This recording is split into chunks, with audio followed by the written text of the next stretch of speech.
Welcome to SFL Pregame Live along with Mike St. Green. I'm Cameron Irvine getting you ready for the second day of week one action. How you doing today, Mike? Hey, doing great, Cam. Good to be here again this morning. We were just here. It felt like we were just, just Yeah, here. yeah. Just here a few short hours ago. Yes, absolutely. And we're ready for a full slate of games today once again. Let's take a look at it. We start in D.C., the return of the D.C. Dragons to the SFL. They host the London Knights as the Knights attempt to slay the Dragons. Houston and Jacksonville playoff rematch as well coming up. What are you most looking forward to in this block, Mike? In this first block of games, hey, we have a battle of the capital cities, D.C. and London. D.C., brand new team, 15 new rookies on this team. We're going to see how they respond to their first game under the big lights. London, playoff expectations for this team, a lot of expectations from London. We're going to see how they come out and play in this ball game. Jacksonville, Houston, great playoff matchup last year, went to overtime. Jacksonville came out on top. Talking to Frank Gooding this morning, hey, that Jacksonville looking to get over the top, finally make it to that championship game. San Diego and Los Angeles gets underway roughly about 1:40 p.m. Eastern here today. LA is relocated from Chicago under new ownership. The Lycans playing in a very ferocious stadium. It's really cool. You got to check that out. San Diego, expansion team in their first game. So the Mavericks and the Lycans bringing the SFL back to California. Mexico City also goes to Charleston as the Predators try to turn things around after missing the playoffs last season. The afternoon block, Mike, what do you see? Hey, old faces in new places. That's what stands out to me in the Battle of California. The Lycans, a lot of guys came over from Chicago and different organizations to help form that organization. Optimus Klein out in San Diego, but going to have his first game out there. Can't wait to see it. Yeah, Optimus Klein maybe not missing Florida as much as Florida is missing them after a tough time against Lone Star last night. Coming up, Stephen Hacker, Robert Garrett Jr. have the call of London and D.C., and then we'll have updates for Houston and Jacksonville all day long, and then we'll see you at the half. This has been SFL Pregame Live, and London and D.C. is up next.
11 Sports and For the Fans welcomes you to the following presentation of the Simulation Football League.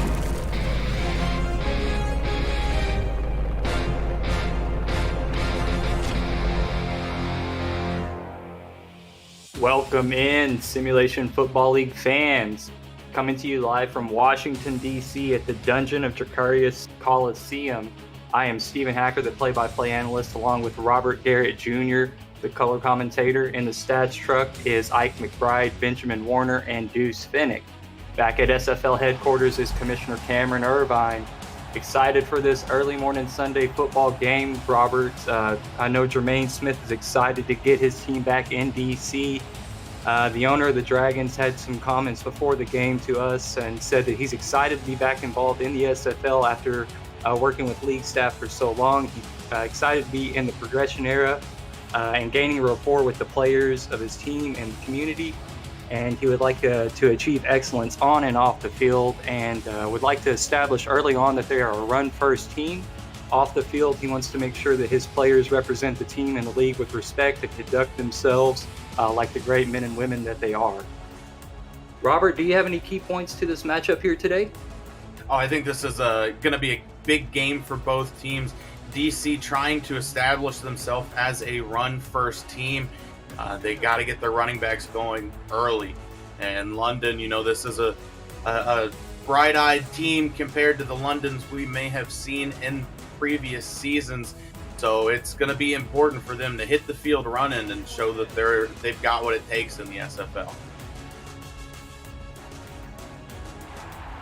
And down in midfield for the coin toss, DC is going to be wearing the blue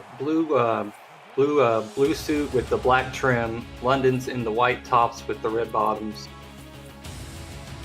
Very, very exciting matchup here today. I know the entire league is waiting to see what DC brings out after last being in the SFL in Season 5, so many seasons ago, but getting their crack again here and getting a shot to get back out on the field. From left to right, DC is going to kick this one off here at home. London set to receive. The kick is away, and action is underway here today. First game in this 4.5 hours time slot for the SFL today. Return is brought out to the 33-yard line, and that's where Angus McLean and this London offense is going to get their start. Yeah, this London offense, which brought back most of their players in the offseason, but added one key addition in Saren Storm, played his rookie season for London, and went to Louisiana for a season, but now back and ready to give his all to London. Power I formation for London. Offsides on the left side from DC. Whoa, big play in the backfield, but it's not going to matter as DC jumped offsides, and London will take penalty in the 5-yard. Yeah, this is a very young defense for the DC Dragons, most of them coming in this past rookie draft. So you're going to see that they got nerves coming into this game, and so they need to settle them quick. Exodus O'Brien, the third-round pick, number 51 overall in the draft, gets credited with the flag. And not the way you want to start the ball game. You're giving London a short 1st and 5 to start the game. London again coming out in the power I formation, trying to give all the blockers in front of Robert Merrill, who does get the tote and gains 1 yard on first down. Yeah, London is trying to make Robert Merrill their feature running back, and so they're going to try and get him going early on in this game, try to make a name for himself in this season. One wide receiver out wide for London. DC showing a little bit of pressure from the defensive backs, but not exactly bump. Another stretch play to the right side for London. Merrill picks up another yard before he's brought down by 59 Clint Hendershot.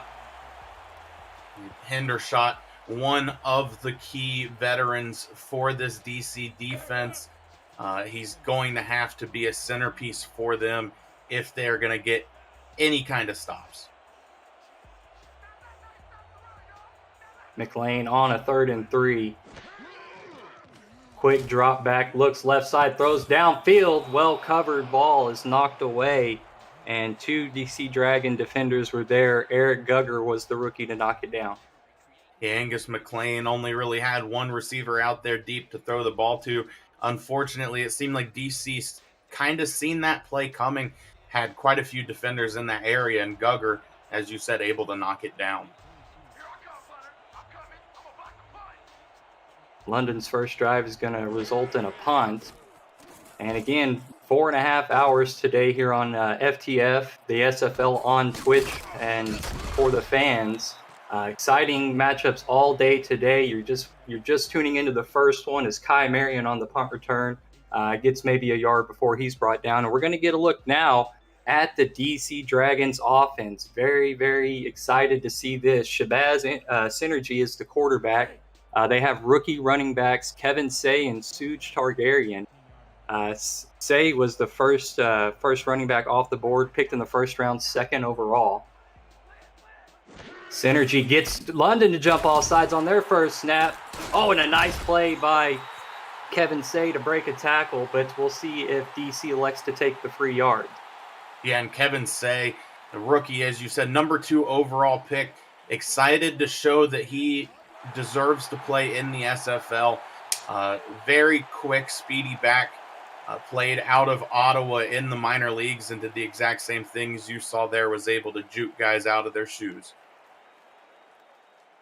Yeah, very excited to see this 1-2 punch in the backfield for DC, and I think Kevin Say is going to be a perfect lead back, feature back for them. One wide receiver for DC, another handoff up the middle, and gets 2 yards, and that was Kevin Say again getting the tote. And a great play off the edge there by number 56 for London, able to come off the edge extremely fast and stop Kevin Say before he could figure out a way to cut up field. Yeah, that's Dean Same, 6'7", 320 pounds there on the outside. And Synergy back to throw, checks down to the flats to the running back. Say, spin move, gets the first down and a little bit more, and DC has their first down of the season. And Kevin Say able to plant that foot and spin around and throw off Brandon Ewing on his trackle path. Brandon Ewing, a couple-year veteran now for London, just not able to make the tackle. The rookie, just a little too quick for him there. And Ciroc Black was there to corral that play before Say was able to get anything else going. Second-round pick, number 42 overall, was Ciroc Black. Synergy again to the flats, but this time well covered as the London defender was able to push Say out of bounds for a 2-yard loss. And Brandon Ewing, after missing that last tackle attempt, comes back to say that he can stop Kevin Say, takes him out of bounds at the sideline, and kind of sets back DC just a little bit.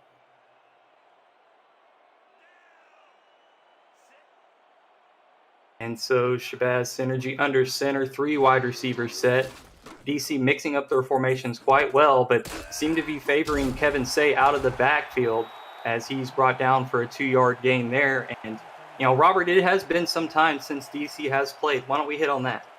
Yeah, DC, since the last time they have played, Florida, who was formerly the Alaska Storm, won 3 straight SFL championships. The player progression era started the last time they were in the league. It was not there. And Lone Star has rebranded now 4 times since DC has been a team. And wow, so a lot of action has happened in the SFL since then. As Synergy on third down is going to get sacked. He's going to lose 3 yards there as William Davidson, the defensive tackle, a nice little swim move, gets him to the quarterback and brings him down and stops the DC drive dead. William Davidson, the anchor for this London defense, able to break off of the block and stuff Shabazz Synergy right in the middle of the pocket. And so DC now on their first drive is going to have to punt. The punter is standing on his own 15, 16-yard line. No pressure applied by London. Fair catch made. And London's going to down that at the 34-yard line. 6:28 left to go in the first quarter, Robert. What do you think of these first 2 drives? I mean, these first 2 drives have shown a lot of promise for both teams. But one of the key things here is this game could go by very fast if these two teams stay on the pace that they have so far, really featuring their running backs on each side. Angus McLean under center. Handoff counter to the left side for Robert Merrill, and he's going to get met in the backfield. 2-yard loss on the play. Riley Coos in the backfield to stop Robert Merrill from breaking out another run. And really this DC defense, as young as they are, has looked pretty impressive so far in this game. Let's get to know this London Knights offense. Quarterback Angus McLean, halfback Robert Merrill, wide receiver Saren Storm and Vin Kalia, and also Dustin Zeck. As pass to the right side is caught by Dustin Zeck. He gets his first reception of season 16. London also has tight end Benji Matz on the field for him. Tight end Benji Matson, the cover model for the SFL tight end calendar that was made. But Dustin Zeck, as you said, made that last catch just a little bit too much momentum to cut up the field. That could have been a whole lot more. McLean, standing like a statue in the pocket, delivers a great throw over the middle, and that's Saren Storm that makes the reception and the first down. Angus McLean, 6'6", 260 pounds, able to stand high in the pocket, see over his offensive line, and find his open receiver, Saren Storm.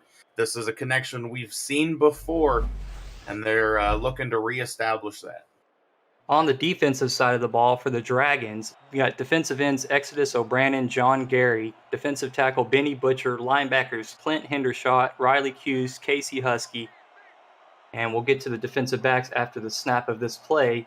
From the weak power eye, McLean back to throw, hits Merrill out of the backfield, breaks a tackle, spins upfield, and gets 7 yards before he's brought down.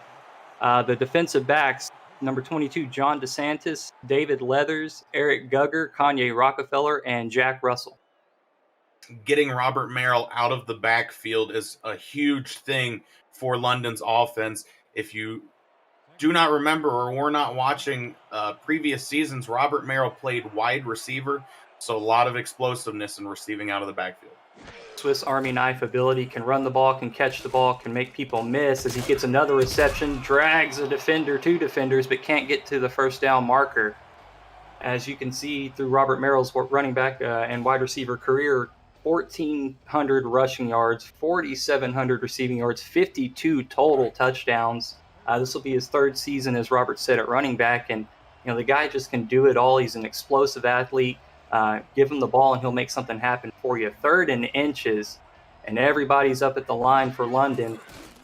Back to throw, McLean, quick drop, and first down made for London. Yeah, that was a great catch there by the receiver, Vin Kalia, the big man for the receiving core of the London Knights, able to get the ball in the middle of the field and retain that reception. A first down for the Knights, and their offense can keep moving. Yeah, in plus territory now. London just needs to get a little bit more momentum. They can probably push this one in for 6. McLean takes a deep shot down the middle. Oh, almost intercepted. Got to be careful. Was looking for Zeck on the deep post. And Angus McLean, known in previous seasons for his interceptions, almost turns the ball over there again for London. They got to be careful with this passing game.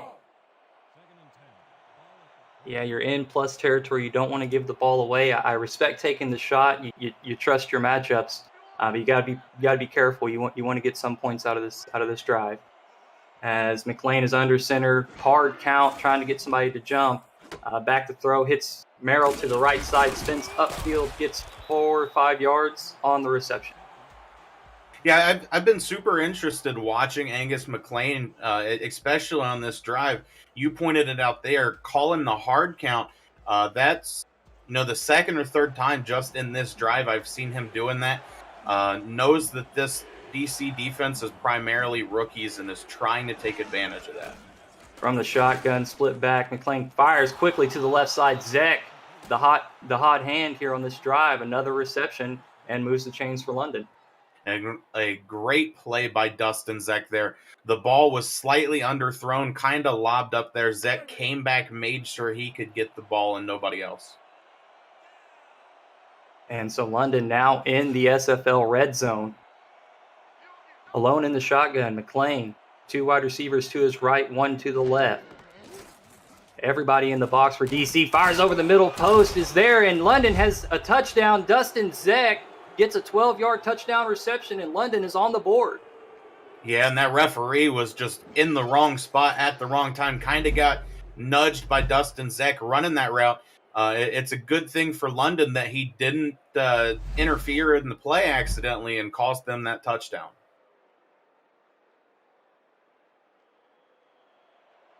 It was a fantastic drive. 10 plays, 66-yard drive, capped off by the 15-yard touchdown pass made there.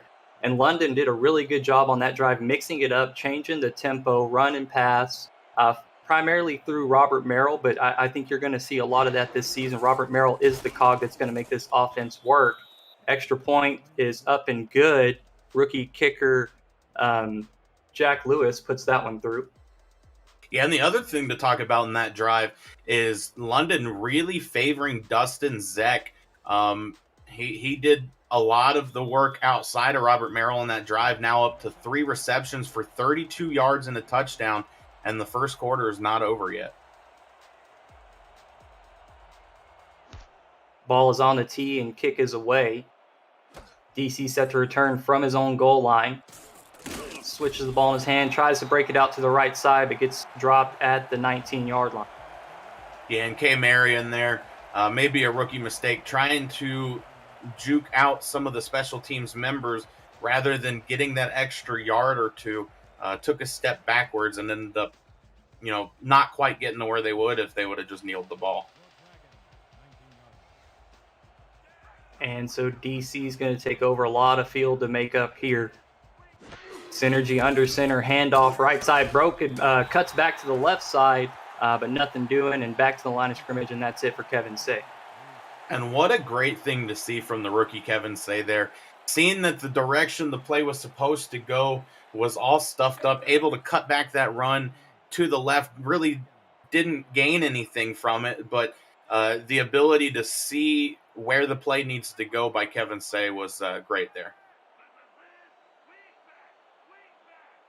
3 wide receiver set for Synergy. Back to throw, deep drop. Fires to the right side on a comeback route. Caught for a first down. Nice reception made by Kingston Ellington. And let's get to know this DC Dragons offense, Robert. We got quarterback Shabazz Synergy, Kevin Say, Suj Targaryen are the running backs. Wide receivers Jeff Banfield, Kingston Ellington, Josh Gilk, and K. Marion.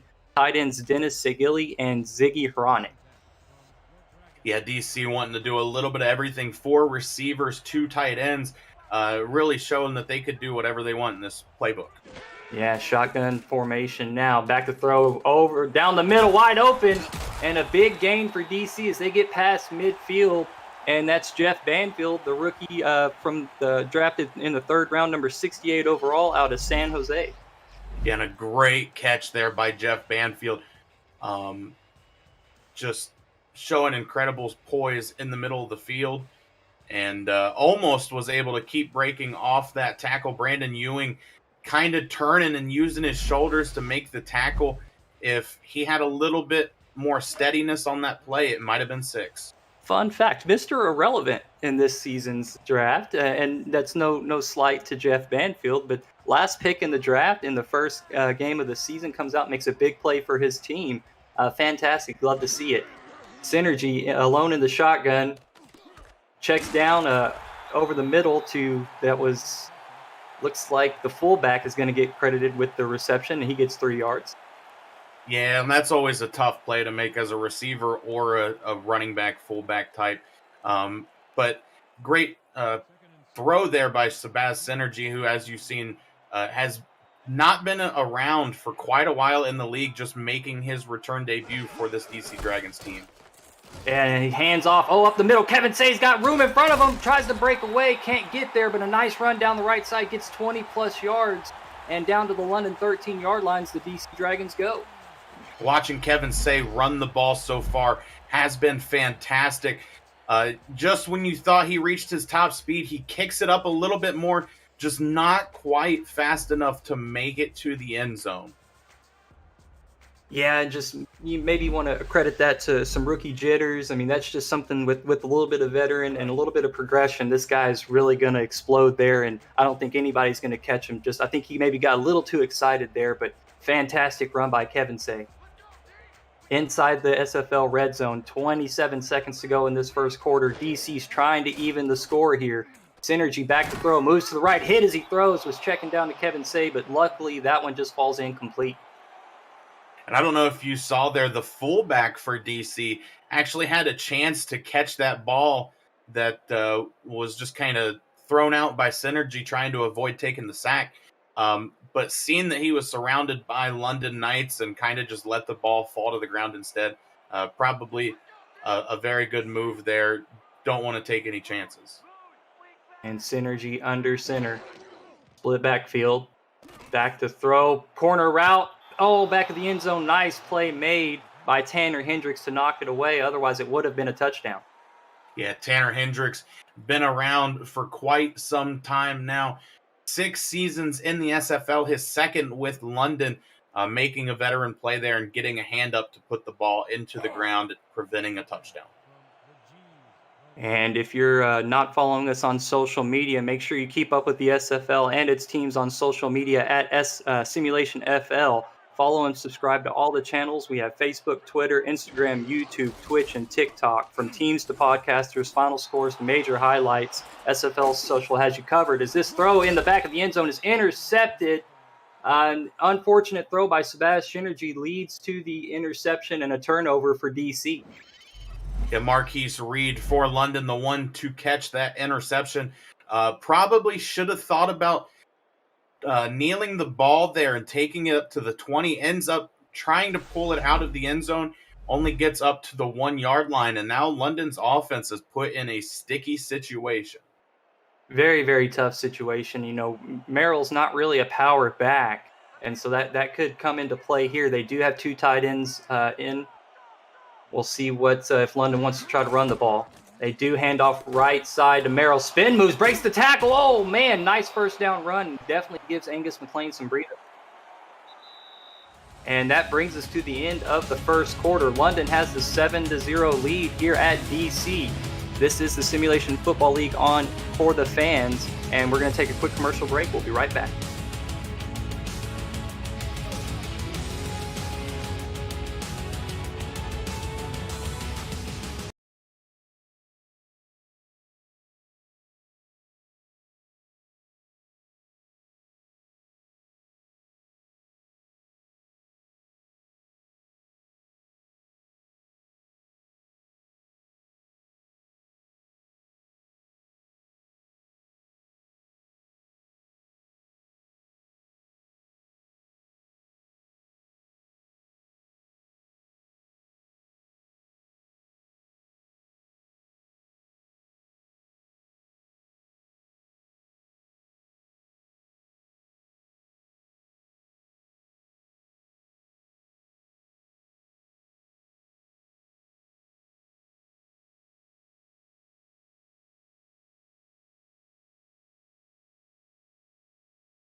Back to the Dungeon of Dracarys Coliseum in Washington, D.C.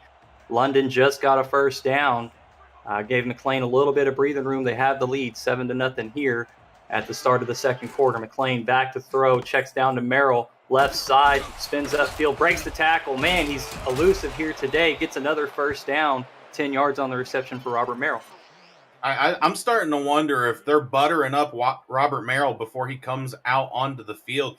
That's the second time in a row that he's broken out that spin move, and whoever was tackling him just goes flying away. And Merrill up to about 30 yards receiving here today on 4 targets, 4 receptions. McLean with the wide receiver bunched in tight to his left. Back to throw. Another reception for Merrill. Plenty of room in front of him. Spins upfield and gets 4 yards.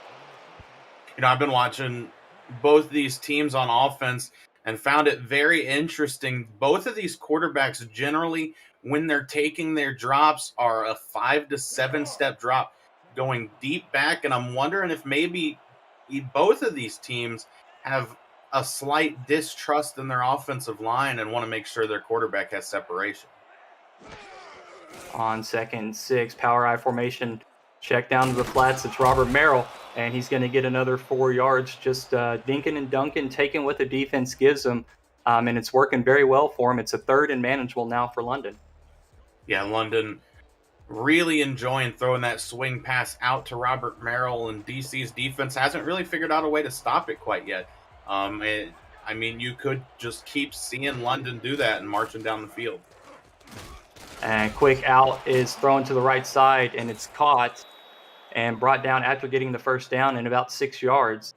And London continuing to just trust these little short routes. But I think McLean definitely is showing that he wants to get the ball out of his hands very quickly and not take too many shots. And it's working very well for him, Robert.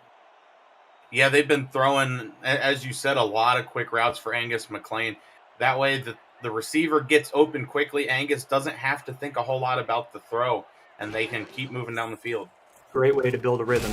Deep throw, or deep drop, and he's going to get dropped. Angus McLean loses 6 yards, and it's Exodus O'Brien going to get credited with his first SFL sack. Congratulations. Yeah, Exodus O'Brien must have been seeing the same thing I was with Angus McLean taking a very deep drop. So just rushed a little bit deeper down the field and was able to beat the tackle with his speed to take McLean down. McLean 11 of 13 today, 86 yards. Got sacked there, but has been very efficient. We'll see if that sack affects his composure, and doesn't appear to there. Another little short route caught over the middle, and that was Saren Storm on the reception there.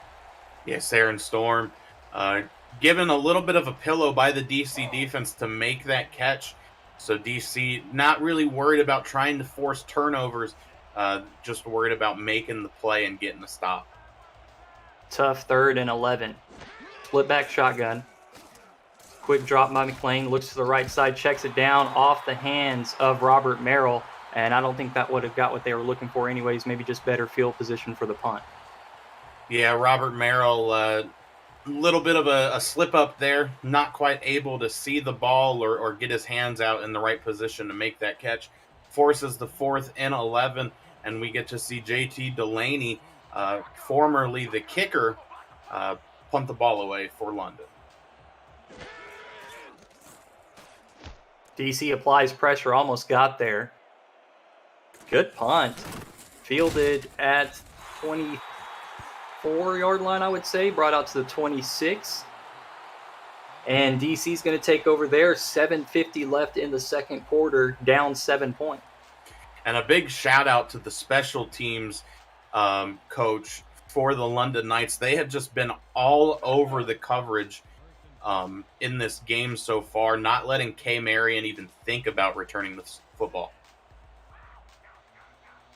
Synergy under center, one wide receiver to his left. Hard count by Synergy, trying to get somebody from London to move, nothing doing. Handoff right side to Kevin Say, drags the defender, gets 4 yards.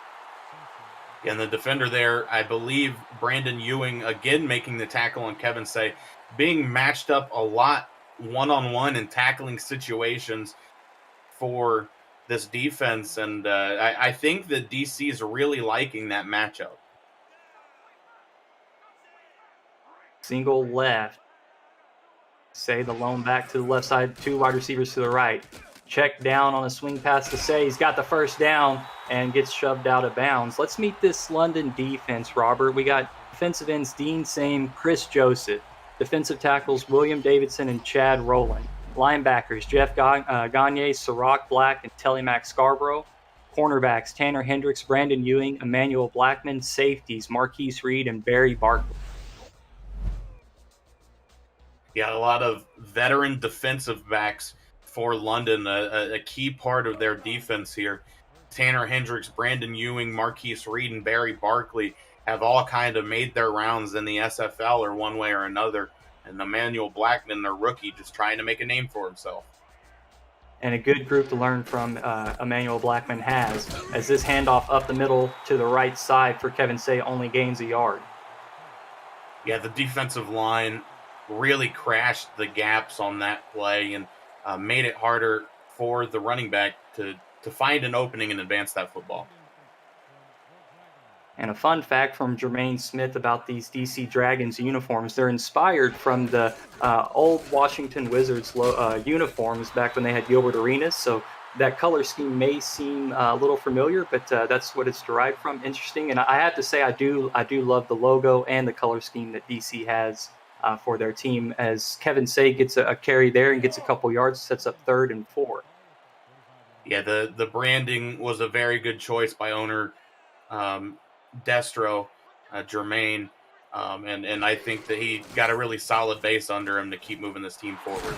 Synergy on 3rd and 4, completes the pass to the tight end. He drags a couple of defenders, gets some yards after the catch, and a first down for DC. And a great play by Ziggy Hronic there to make the catch over the middle. This is one of their 2 rookie tight ends, and getting a little bit of love early in the season by Shabazz Synergy. Yeah, and Synergy is going to have to, work to build a repertoire with these receivers, all rookies. He's just going to have to build a relationship with these guys, and we'll see as the season develops who that primary target becomes. As Say gets a carry but loses 3 yards in the backfield. It took a big hit there by defensive end Chris Joseph. Just put his shoulder directly into the side of Kevin Say and drove him into the ground. Chris Joseph, a new addition for London, having came over from Houston. And game 2 of this Simulation Football League slate has started. You'll notice up in the top left-hand corner there is a scoreboard. You'll have live updates of that game as they happen. You'll be updated there. As on 2nd down, the fullback gets a reception, nothing going, sets up a 3rd and 13. Yeah, this drive has started to go backwards here for DC, and we're going to see now what Shabazz Synergy has after being out of the league for quite a few seasons. He does like to throw the ball. He's not afraid to use his arm. Synergy steps up on the move, throws left side, and it's incomplete. Had the receiver there, was covered, but a good opportunity there for them to convert the first down, but falls incomplete. And from the London 40, Robert, what do you expect to see? I think that we'll probably see a punt here, just because DC, one of the few teams in the league that does not have a contracted kicker, so they might not have quite the range on the kicker's leg. And a 57-yard field goal would be pretty tough for anyone, but definitely the punt unit here, as you said, Robert, not electing to invest very heavily in the special teams unit, as that punt does bounce into the end zone. It's a touchback, so about a net 20 on that punt. And that's where London's going to take over. It'll be 80 yards to the end zone for Angus McLean in this London offense. Yeah, they got it pretty nicely with the ball falling into the end zone. Now up to the 20-yard line, and what could have ended up around the 5. But they got to start driving again. McLean down to Robert Merrill. Oh, big hit after gaining a yard. Yeah, Merrill tried to plant his foot and cut back, avoid the hit, but the linebacker not falling for it. That was Casey Husky, drops his shoulder and really lays one into Robert Merrill. Husky, 3rd-round pick, number 65 overall for DC. Lane with 3 wide receivers to his right, under center. Merrill the lone back, handoff up the gut. Merrill moves to the right, spins upfield, breaks a tackle, carries 2 defenders, gets the first yard, a gain of about 9, and a little shimmy at the end. Love it. And Robert Merrill showing that those big hits aren't going to shake him, and just keeps running the ball fast and heavy as he has been, using that juke move once again.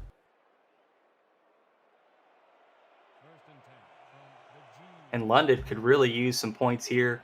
Both teams have been playing very well here, but London getting a touchdown before the half could really be that key factor that sets them up in the second half. Robert Merrill spinning his way upfield, gains 8 yards on the reception.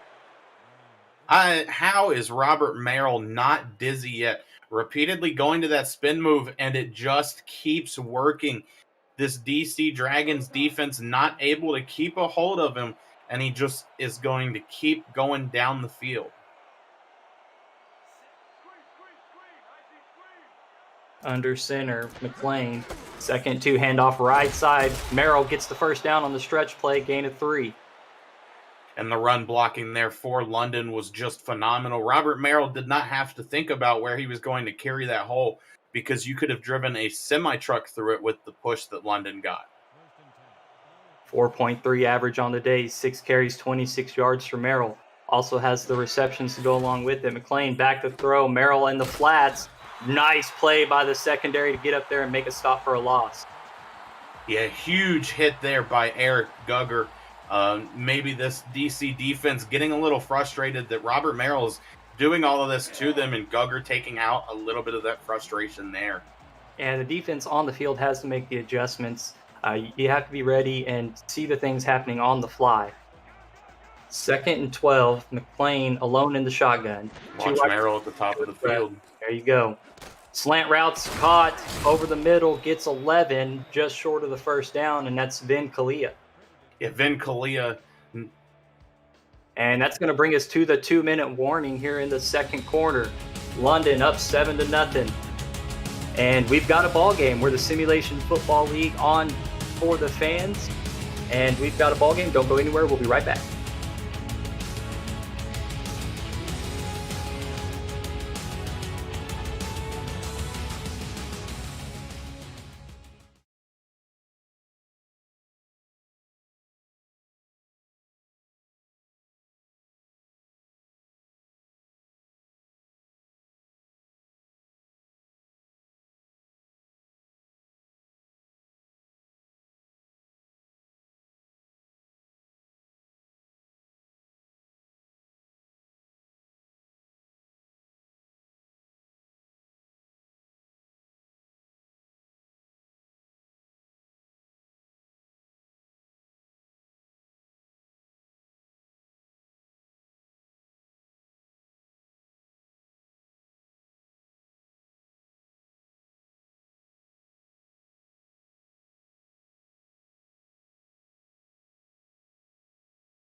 Back in Washington, D.C., 2-minute warning, and 3rd and 1 for London.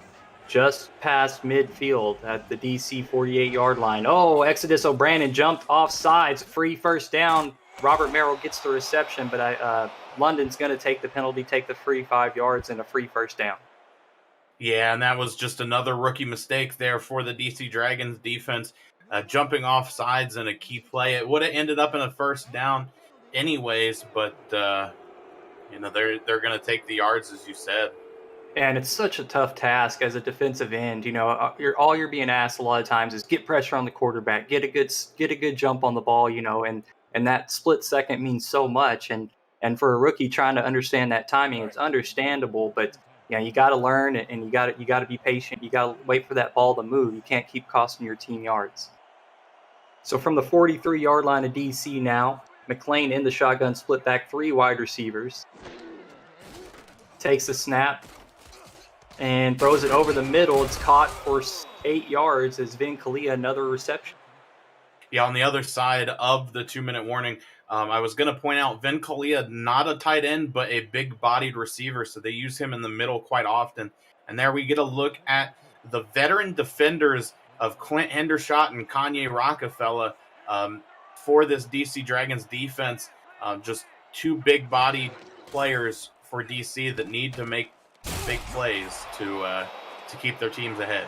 Yeah, as Kanye Rockefeller there makes a tackle, but not before London's able to get the first down.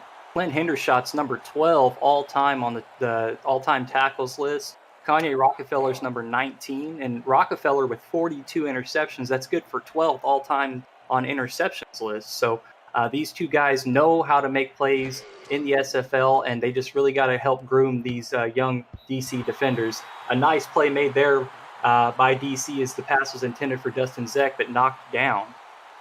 Yeah, another big play made by corner Eric Gugger for the DC Dragons. And on the previous play before that, just wanted to point out and give the tight end some love. Benji Madsen records his first reception on the season 16 slate. And Benji, a big part of that London organization, helping owner Liam Crowder get things going. Corner route thrown and caught. Leaping catch made. And it's Benji Madsen gets up there and makes a great play in the SFL red zone. And you got to love when your tight end can make a big play like that. Able to stretch high. The ball was a little bit overthrown there by Angus McLean. But Benji coming up with the reception and really kind of taking the ball from Eric Gugger, who looked like he might be able to pick it off there. And great trust in the quarterback, knowing that he's got a big target out there, and just tried to put it in a position where only his receiver could make a play. And like you said, Robert, a little bit overthrown, but a big target like that, you just trust that he's going to make that play. McLean changing the play at the line of scrimmage, checks down to Merrill left side. 2 defenders there to make the play, and Merrill's going to lose a yard. With the clock getting close, under 1 minute till halftime, London's going to run a hurry-up offense. DC in a 4-3 defense. London back to throw. Comeback route caught, and it's about a 4-yard gain. And now London's going to take a timeout down to the DC 10-yard line. And that was tough for London, pun intended, as he kind of ran backwards away from the end zone after he made the reception and maybe lost a yard or 2 that they would have had there on that play. And so 3rd and 7. McLean under center, 3 wide receivers to the right, single back set. DC in the nickel. Throws over the middle, caught! Touchdown, London. And Saren Storm catches the post for a touchdown. Yeah, Saren Storm showing his speed and assisting this London defense, able to run a very quick post route, get open in the middle of the field, and punch it into the end zone. The Knights now take a 13-0 lead pending an extra point.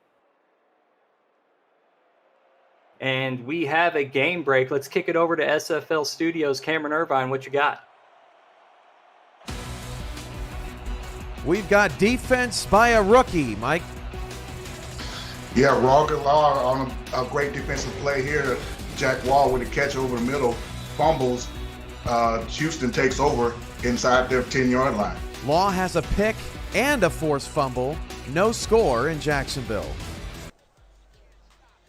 As we're back here in DC, extra point was good. Roger Law, the rookie, making an impact here. A fumble inside the SFL red zone. Fantastic play for his team and making an impact in his first game. Yeah, defense seems to be the theme song of this early slate of SFL games, as only 14 points scored between the two games so far, and all of them by London. As this return's brought out to the 26-yard line, 24 seconds before the half. And we don't really know what DC is going to do here. They did say that they'd like to be a run-first team, but do they have the aggressiveness to try to push to get to plus territory, maybe try for a field goal or 7 points? I think that they come out here and hand the ball to Kevin Say, and if that run goes well, maybe they take a shot. But if not, they just let their time run up. As Say gets a handoff to the left side, gets 9 yards on the carry. And coming up at halftime, the SFL halftime report with Cameron Irvine and Mike St. Green analyze the first half and provide updates on the Houston-Jacksonville playoff rematch, and we'll take fans back in the time machine for the DC Dragons Season 5 championship thrilling finish. It's all coming up on the SFL halftime report, as DC was able to get the first down there. Yeah, just short of their own 40. It looks like they're probably going to come out and try for the Hail Mary attempt, but first, Stephen Molinex, the head coach of the Dragons, getting in Synergy's face a little bit. Maybe didn't like that he did an audible out of the play on the previous. And definitely a very passionate man, as you can see there on the sideline. Loves the game, loves the sport, and only demands excellence from his players, specifically his quarterback. Synergy under center, hands off, and Say is going to carry this one no-yard gain and takes a timeout. Yeah, I'm not really sure what DC's thinking here. Come out with 3 seconds left, hand the ball to the running back, and as soon as he gets smashed in the backfield, a pretty big hit for a rookie to take, they decide to call a timeout with 1 second left. I don't think if they go with the Hail Mary here, it's going to turn out any differently than it would have with a little more time on the clock. I think head coach Stephen Molinex was just looking for some camera time, and I can't say that I blame him. As a head coach myself, I don't mind calling the timeout and getting some extra camera time. So getting to know Stephen Molinex here today. Synergy under center with 1 second left before the half. Trying to digest what the defense is doing. Back to throw. It's a draw play, hands off, and gets a yard, as Kevin Say. And that'll take us into the half, Robert. 49 yards in this first half for Kevin Say. London has really been in control of this one as far as offense goes, but both teams really competing, really fighting. It's just DC has got to find a way to get into the end zone. Yeah, DC may be leaning a little bit too heavily on Kevin Say. Their entire offense, other than Shabazz Synergy, is rookies, but I think they got to put some faith in their rookie wide receivers and tight ends and start throwing the ball in the second half just a little bit more. Yeah, become less one-dimensional. Maybe make the defense be on their heels a little bit, not so much leaning forward, waiting for Say to get that carry. I agree with you 100%, Robert. Time to open up Synergy, let him take some shots. Let's talk about some defense here. DC in this pretty much all rookie defense, giving up 14 points here at home. London has looked pretty good throwing the ball downfield. What do you think DC's defense needs to do here in the second half? DC's defense needs to play a little bit tighter on the London receivers, maybe change it up, go to a little bit more man if they think they have the speed to counteract it, because Angus McLean's been very successful throwing the ball today, and he's really dishing it out to everybody pretty equally. All 3 receivers have 3 receptions, Benji Matson with 2, and then 10 for Robert Merrill. So other than the throws in the backfield, Angus McLean really evening things out. And from DC, it's 14-0. London leads the way. We're going to kick it to the studio for our SFL halftime report with Cameron Irvine and Mike St. Green. You're watching the Simulation Football League on FTF. Stay tuned, and we'll be back after the halftime report.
Excuse me. Welcome to the SFL Halftime Report. Alongside Mike St. Green, I'm Cameron Irvine. London leads DC at the half 14-0. Mike, it has not been the picture-perfect start the Dragons would have liked in their return. Yeah, Cameron, DC have actually struggled in this first half.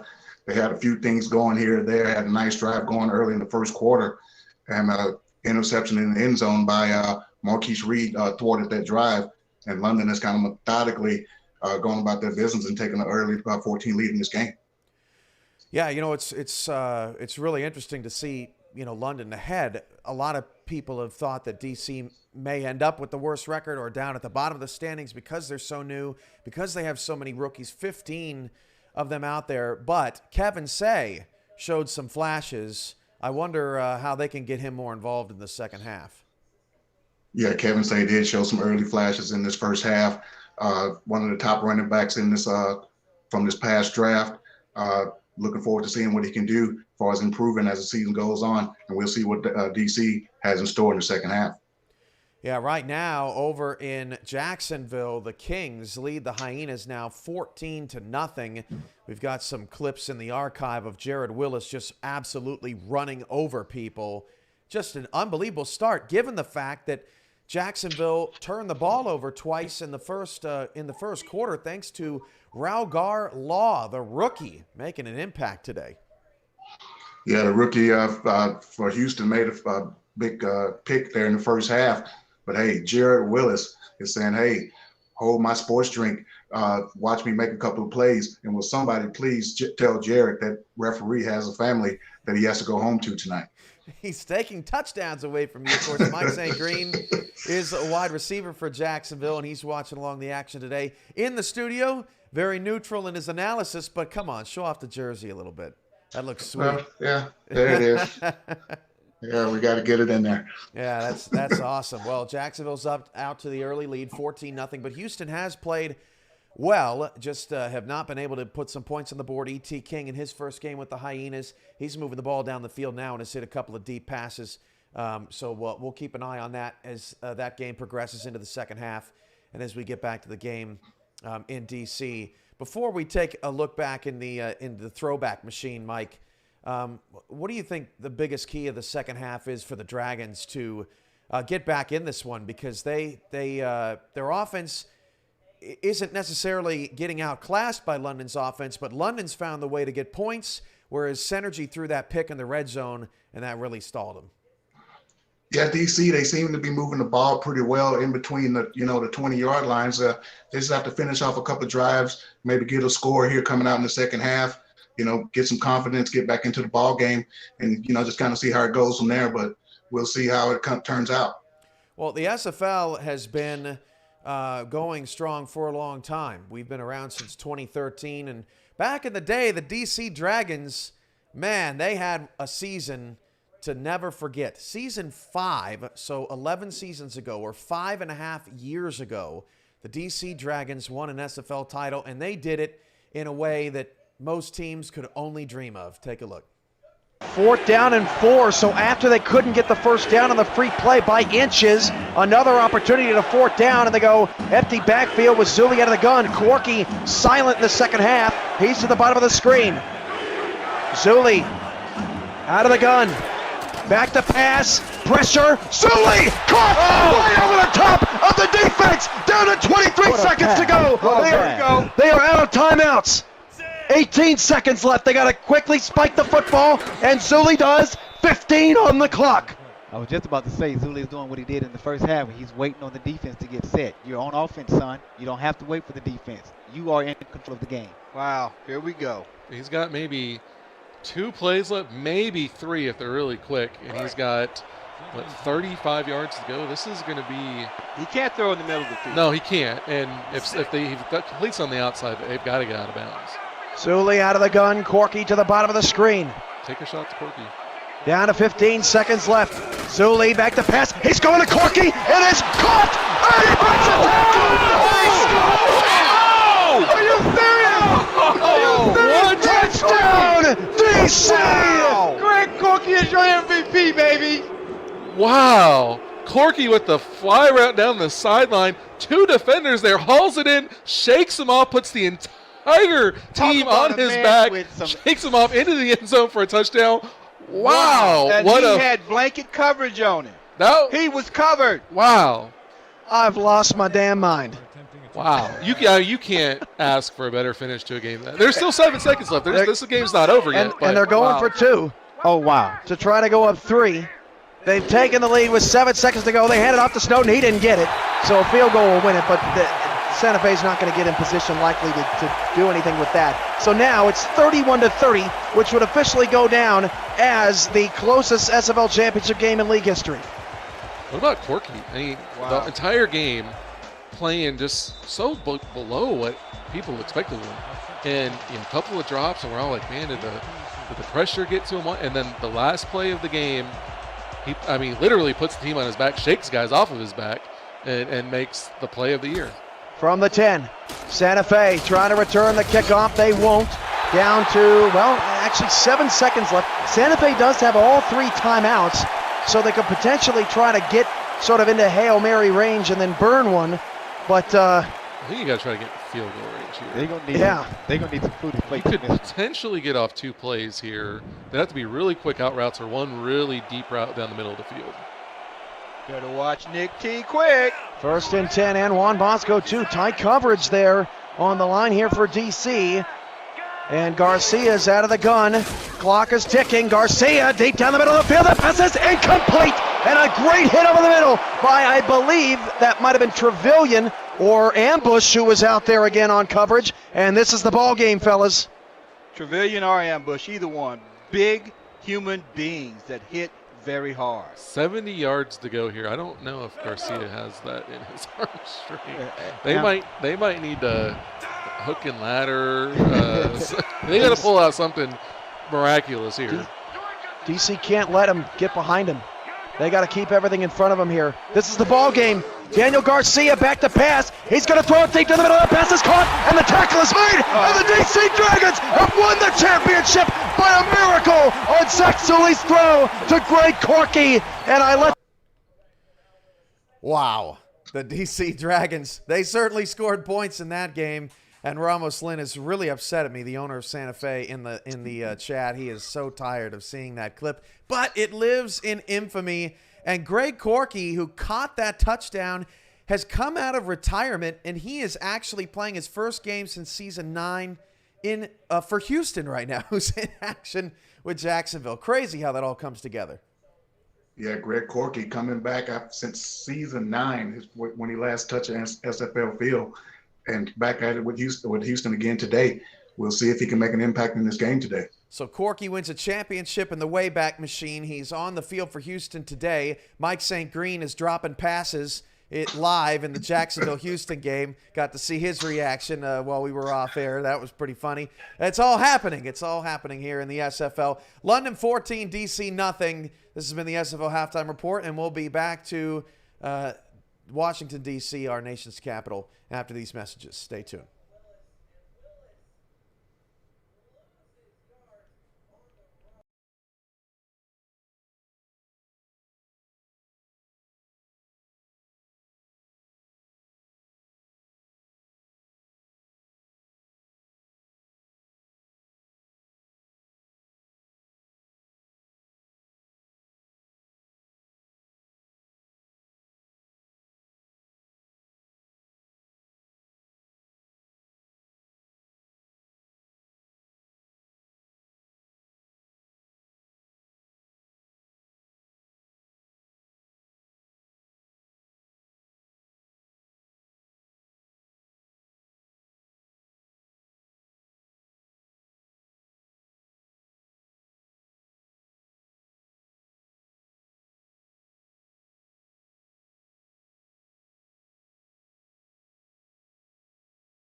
Washington, D.C., the dungeon of Dracarius Coliseum. London's getting set to kick this ball away. They've got the lead 14-0. Great halftime report there as we got a little insight to the history of the DC Dragons. Another interesting fact to add to that season, the DC Dragons were the first team to block a punt in a regular season game back in that season 5. And they were also the first team to win all their playoff games on the road to win a championship. So fantastic stat and fantastic work putting together that history and for us to all view and consume. Okay, Marion with a pretty good kick return there. Got him out to the 26-yard line to start this drive. And so Sabaz Synergy under center had the one turnover in the first half. Drops back to throw.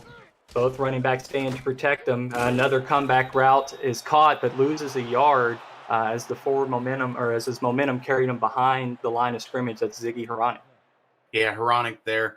A little too far on the comeback route, and unfortunately ends up losing a yard for their team.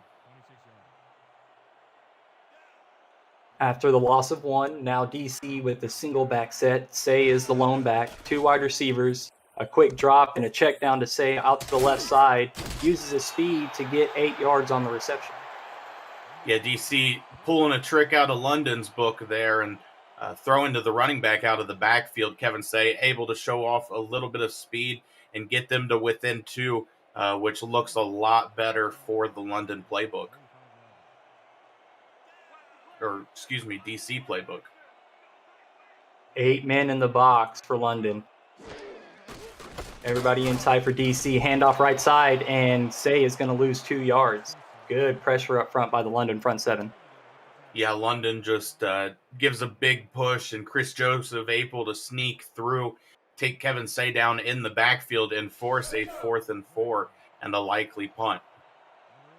Hey, Robert, did you notice during the halftime show that Mike St. Green had on the Jacksonville Kings jersey? Man, that's looking sharp, dude. Really good stuff. And he got that through Sector 6. And Sector 6 is the official apparel provider of the Simulation Football League. Visit sector6apparel.com or our website at simulationfl.net for replica team jerseys and completely customized jackets, flags, t-shirts, and more that help each team stand out from their opponents. Get the gear the fans wear with Sector 6 and the SFL.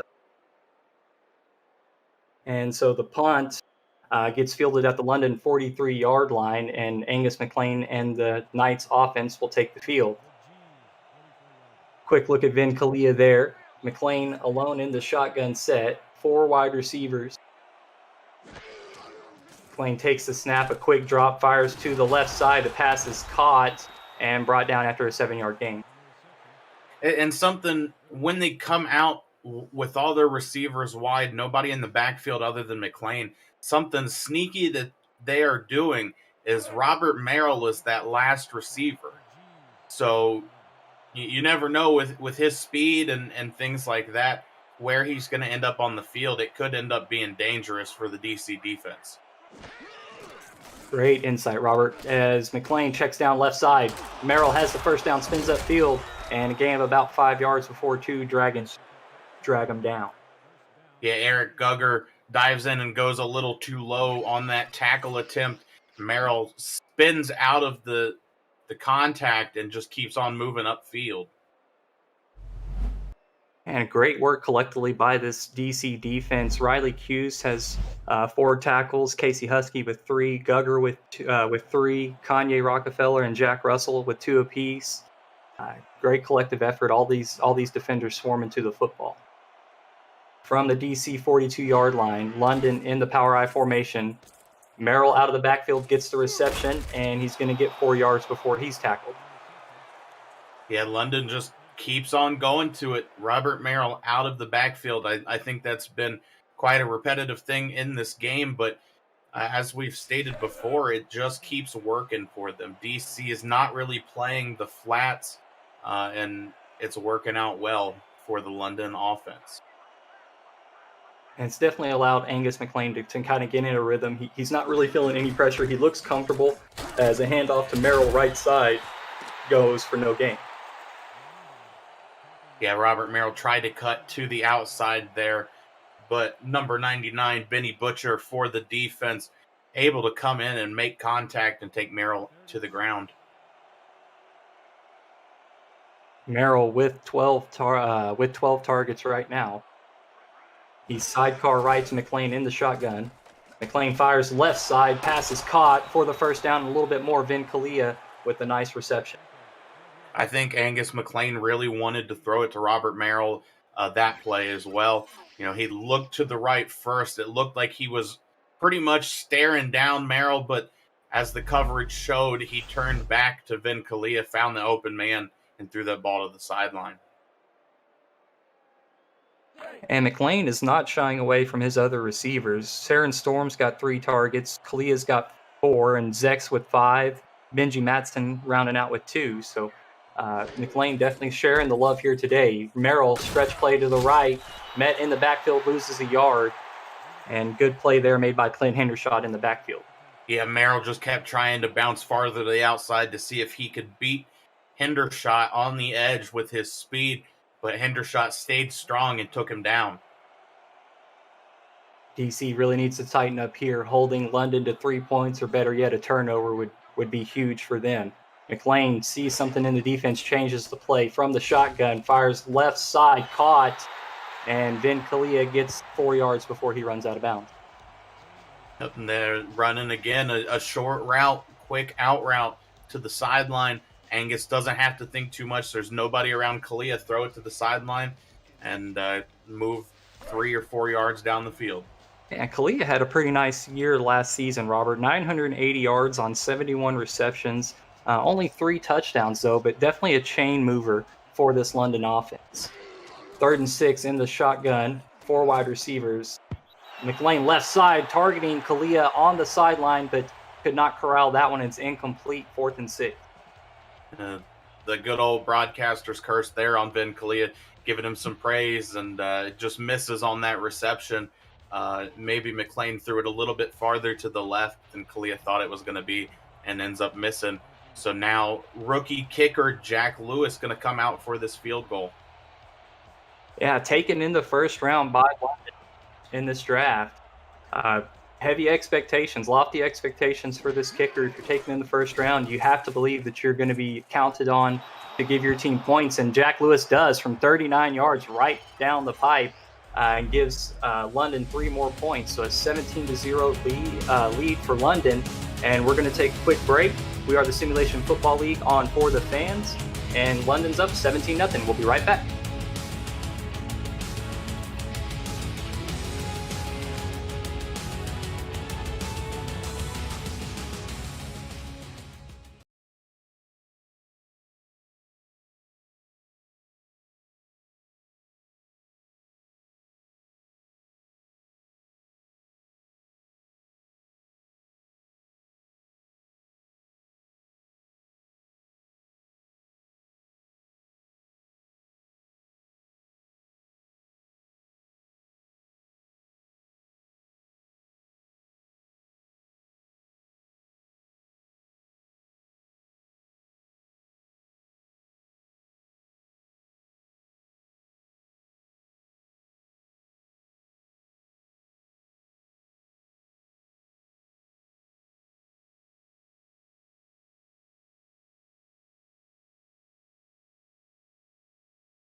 Jack Lewis sets the ball up on the tee after the London 9-play, 33-yard drive, followed up with a 35-yard field goal. As London in control of this ball game, 17-0 against DC. DC's first game since season 5. Owner Jermaine Smith excited to be back on the field with his team, as DC hoping to get something going offensively here as the returner gets out to the 27-yard line. Yeah, what great special teams coverage there again by London.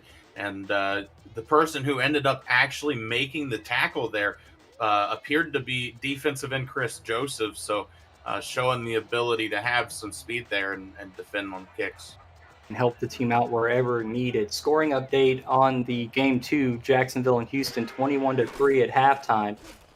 Good ball game there. Both teams hoping to get the season started. Pass to the right side by Synergy is deflected as Barry Barkley knocks it away.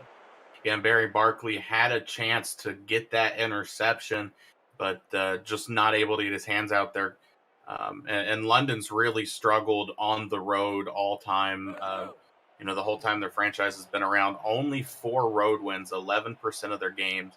It's the worst in the SFL. And, this season they're really working to improve that. Yeah, the front office staff in London has worked really hard to get the retention, keeping players on their team, and building a culture there that they can be proud of. So it's definitely showing here in week 1 of season 16, as Kevin Say on second down gets a 4-yard reception out to the left side. And, winning on the road, it's an art. It's how much work you put in, your coaching staff put in. And, you really have to find those advantages. You really have to find the things that work for your team. And it's definitely been evident here today that London wanted to take the underneath routes and work their way downfield. And it's worked perfectly for them here today, as Synergy left side down the middle, big pass gets the first down, and Kai Marion gets the first down. Yeah, Marion also their kick and punt returner. So we have mentioned her a few times through the night, but over the middle of the field, wide open, they found a hole in the zone, and that was a big move for DC. Previously had been 1 in 5 on third down percentage. And so a fresh set of downs near midfield. 5 minutes to go in this third quarter. Synergy back to throw, checks down to the right side. Room to run, and Say gets dragged down after a 9-yard reception. DC's offense looking like they're warming up here to start out the second half. Moving the ball downfield pretty quickly. Got about 4.5 minutes left to go in this third quarter, so they got to start striking. One wide receiver out to the left, handoff right side up the middle. Oh, met in the hole, nothing doing. Big play made there by the defensive front 7. Yeah, Chris Joseph with another big hit on Kevin Say. Just not able to find a hole in that offensive line. London made a big push, and now a 3rd and 2. Got to wonder if they're going to try and throw another swing pass to Kevin Say. 3 wide receiver set, Synergy and the shotgun. London brings 4. Synergy with the pump fake, turns and fires to the left side, and he has the receiver for the first down. Great pocket recognition by Synergy there. And Kingston Ellington with the reception, that was Josh Gill with the reception, able to get his toes on the sideline, make sure he doesn't go out of bounds, and makes a big reception. Yeah, first reception of the day for the first-round wide receiver out of Annapolis, and a big one, helping his quarterback out, ran a great route, got his toes in bounds. 1st and 10, stretch play left side to Say, tries to shake inside, and gets dragged down by 2 defenders after a 2-yard gain.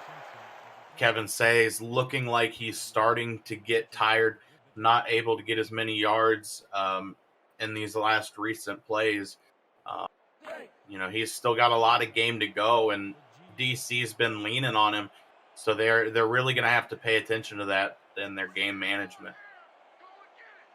Will be interesting to see if Suj Targaryen gets some snaps here, Robert. If Say wears down, they do have that second running back. Say, nice burst to get the first down there. But it will be interesting to see, Robert, if Targaryen does get any snaps here late in this ballgame. Yeah, and Kevin Say, proving me wrong, finds the open hole with the offensive line and pushes ahead for a first down for this offense. And, they've really been moving this ball down the field, but it's taken a lot of time off of the clock. Yeah, three possession ball game. Points are becoming a premium for you. You're getting close to the fourth quarter now, but Synergy calm in the pocket, but it's going to get hit and brought down. A sack on the play, and not what you needed for DC. Yeah, and I think that was a coverage sack for London. He held that ball forever and just couldn't find anybody.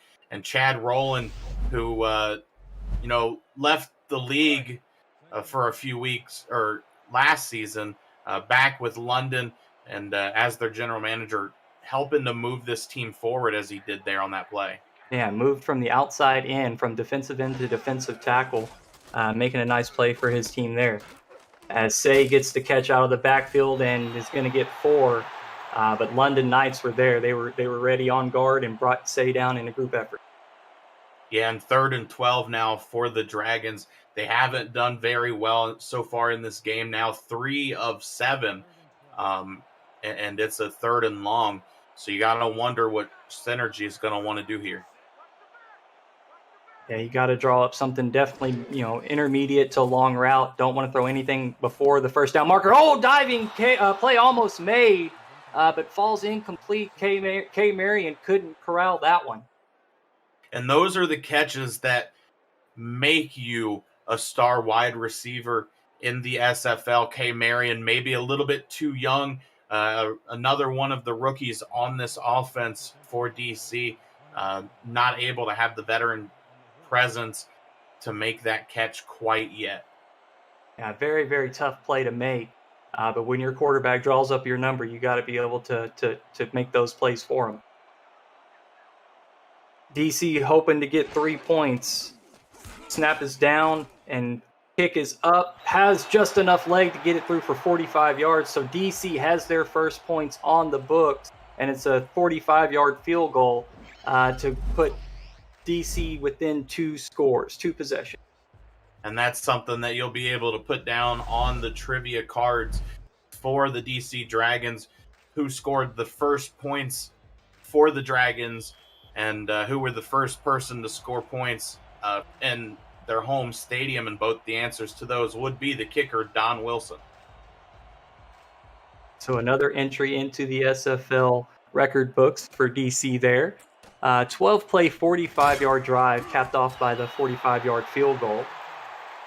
Just above a minute and a half here in the third quarter. Dustin Zeck, the return man, brings that out to the London 30. And I think one of the other big things for DC there is they can take a little bit of a breath now. They're not facing what could have been a shutout. They're able to put some points on the board, and now maybe they can keep moving forward. Power I formation for London. McLean handoff left side as Merrill tries to break it outside, cuts upfield and gets 3 yards. Yeah, Robert Merrill getting covered a little heavier now by this DC defense. They're focusing a little bit more on him coming out from halftime, and I think that's a big thing for them. Not quite to the century mark for Merrill today, just under if you take his total yards combined. As McLean pump fakes, checks down left side to Merrill, and he's going to plow forward for about 6 yards. And that was great pressure by the defensive line for DC. I didn't see which one, but one of the defensive tackles looked to have pressure on Angus McLean, but wasn't quite able to get a hand on him. The home crowd really behind the Dragons here. 3rd and 1. McLean takes a deep shot left side, way overthrown. I don't know if that was a miscommunication on the route or just an overthrown ball by McLean there. And Eric Gugger could have tried to make it a play on that ball and came up with a turnover for his defense, but not quite able to get there. Now 4th and 1 for the London Knights. And a quick drive. That's exactly what this DC defense needed. Use the momentum from getting the 3 points and get the ball back into your offense's hands and let them work. London punter was on his own 26-yard line. JT Delaney with a nice punt, 4.2 second hang time. Returner fields it at the 20, brings it out to the 22-yard line. And, this is kind of a Knights versus Dragons rebirth. DC played the New York Knights in Season 5, which London and New York are not actually correlated. The New York Knights are now the Queen City Corsairs.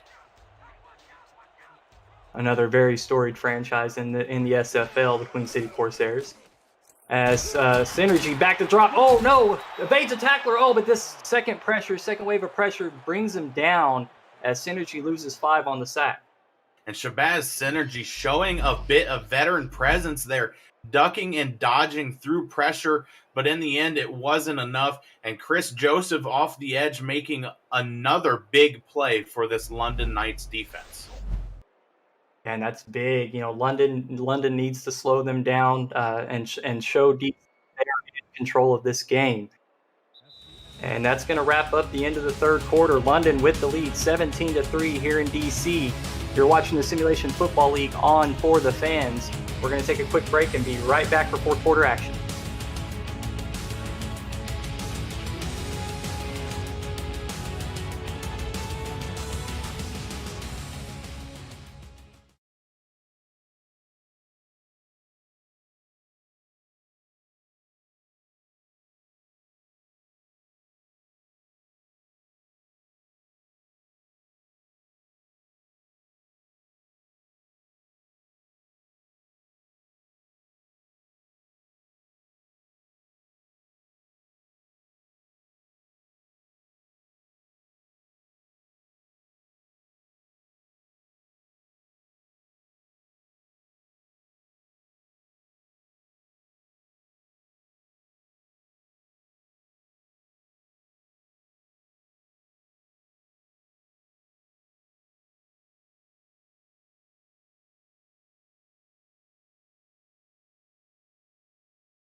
And get your fours up, Simulation Football League Nation.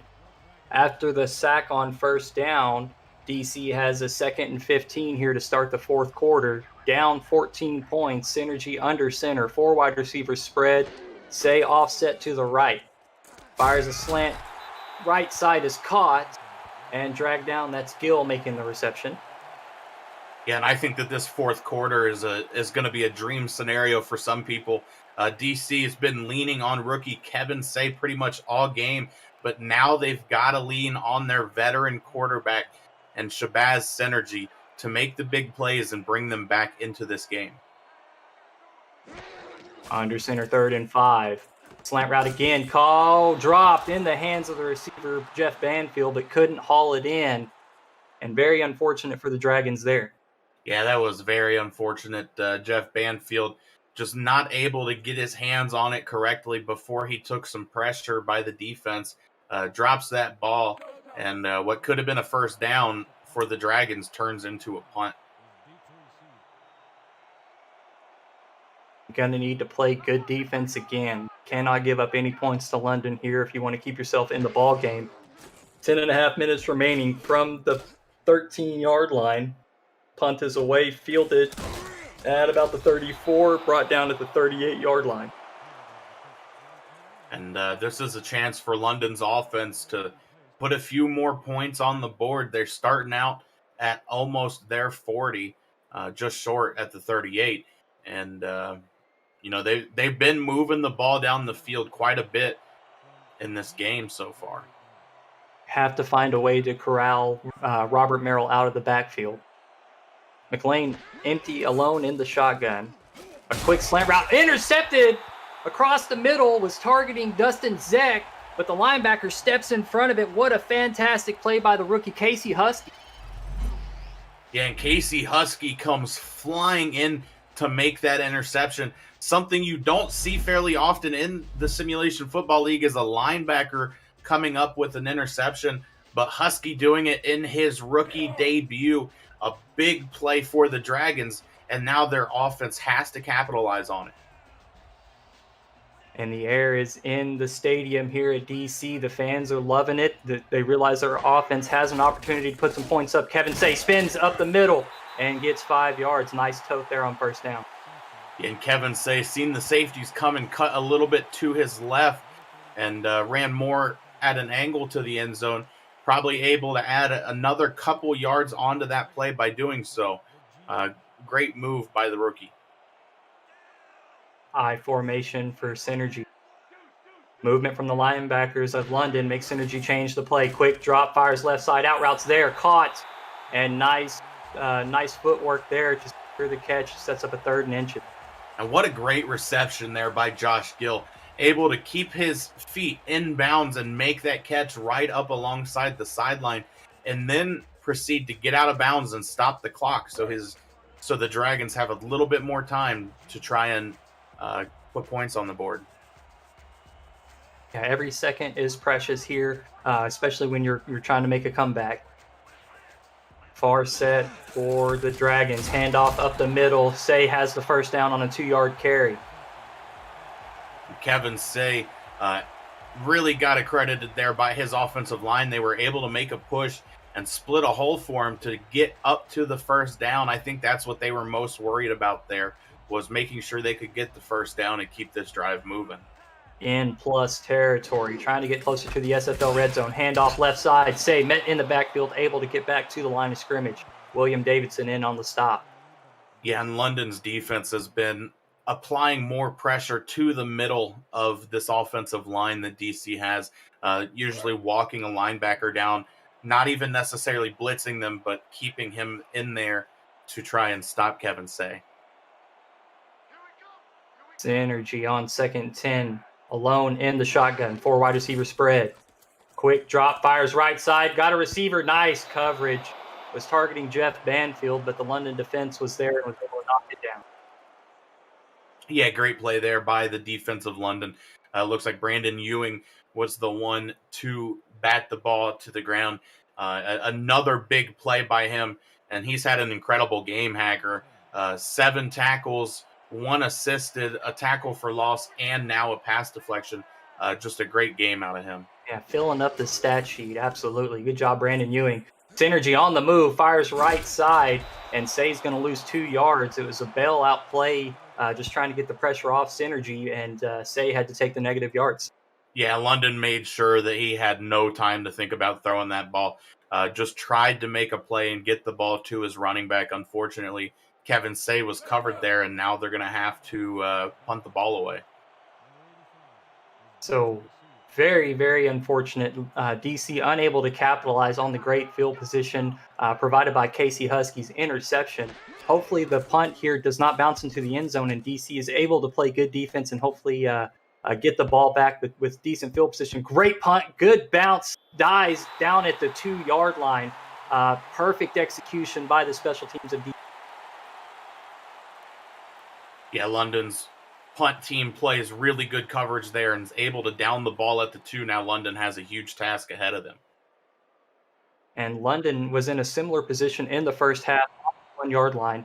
We're going to cut to the studio. So we've got from the 2-yard line, McLean under center, hands off to Merrill, and he's going to get a yard. And we're going to cut to the SFL studios for a game break. Mike Houston's defense keeping him in it in Jacksonville. Yeah, Cam, Houston's offense has been struggling, missed some opportunities inside the red zone, but A.J. Barnes in the second half with 2 big interceptions trying to keep Houston in this game, 21-6. And that was Jared Willis with the touchdown earlier, but the Kings up 15. And Willis with the spectacular carry there. Here it's a 2nd down, and McLean fires to the left side. Merrill gets the reception and dragged down short of the first down, sets up a 3rd and 1.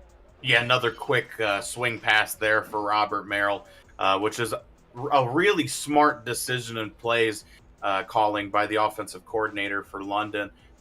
Have Angus take a deep drop, let Merrill get enough time to get to the outside and just quickly dump the ball to him. And now they're at 3rd and 1 and turned a sticky situation starting at the 2 into a potential drive. Yeah, a little bit of breathing room, not so much pressure on McLean. Can drop back and fire with confidence as he does, and Merrill gets the first down, a 2-yard pickup to move the chains for the night. And Robert Merrill stumbled a little bit there, and I was worried that the drive may end, but able to put that spin move on another defender and get upfield for the first down. And stops the clock. Now it's running with the first down. And London is just looking to chew up clock here. They've got the 2-possession lead, and they're looking to milk this clock, try to eat up as much of it as possible, keep getting first downs. Playing under center, 2 tight ends to the right. Merrill the lone back.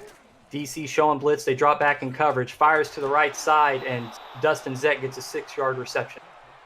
And it looks like London's just going to keep doing what they have all game, and that's the quick passes, moving down the field rather than trying to throw deep like they have in previous seasons. DC's got to play tight on this London offense to try and stop them. And McLean definitely liked to throw the ball around last season. On a 2nd down, fires to the left side, and Merrill's going to lose a yard on the reception.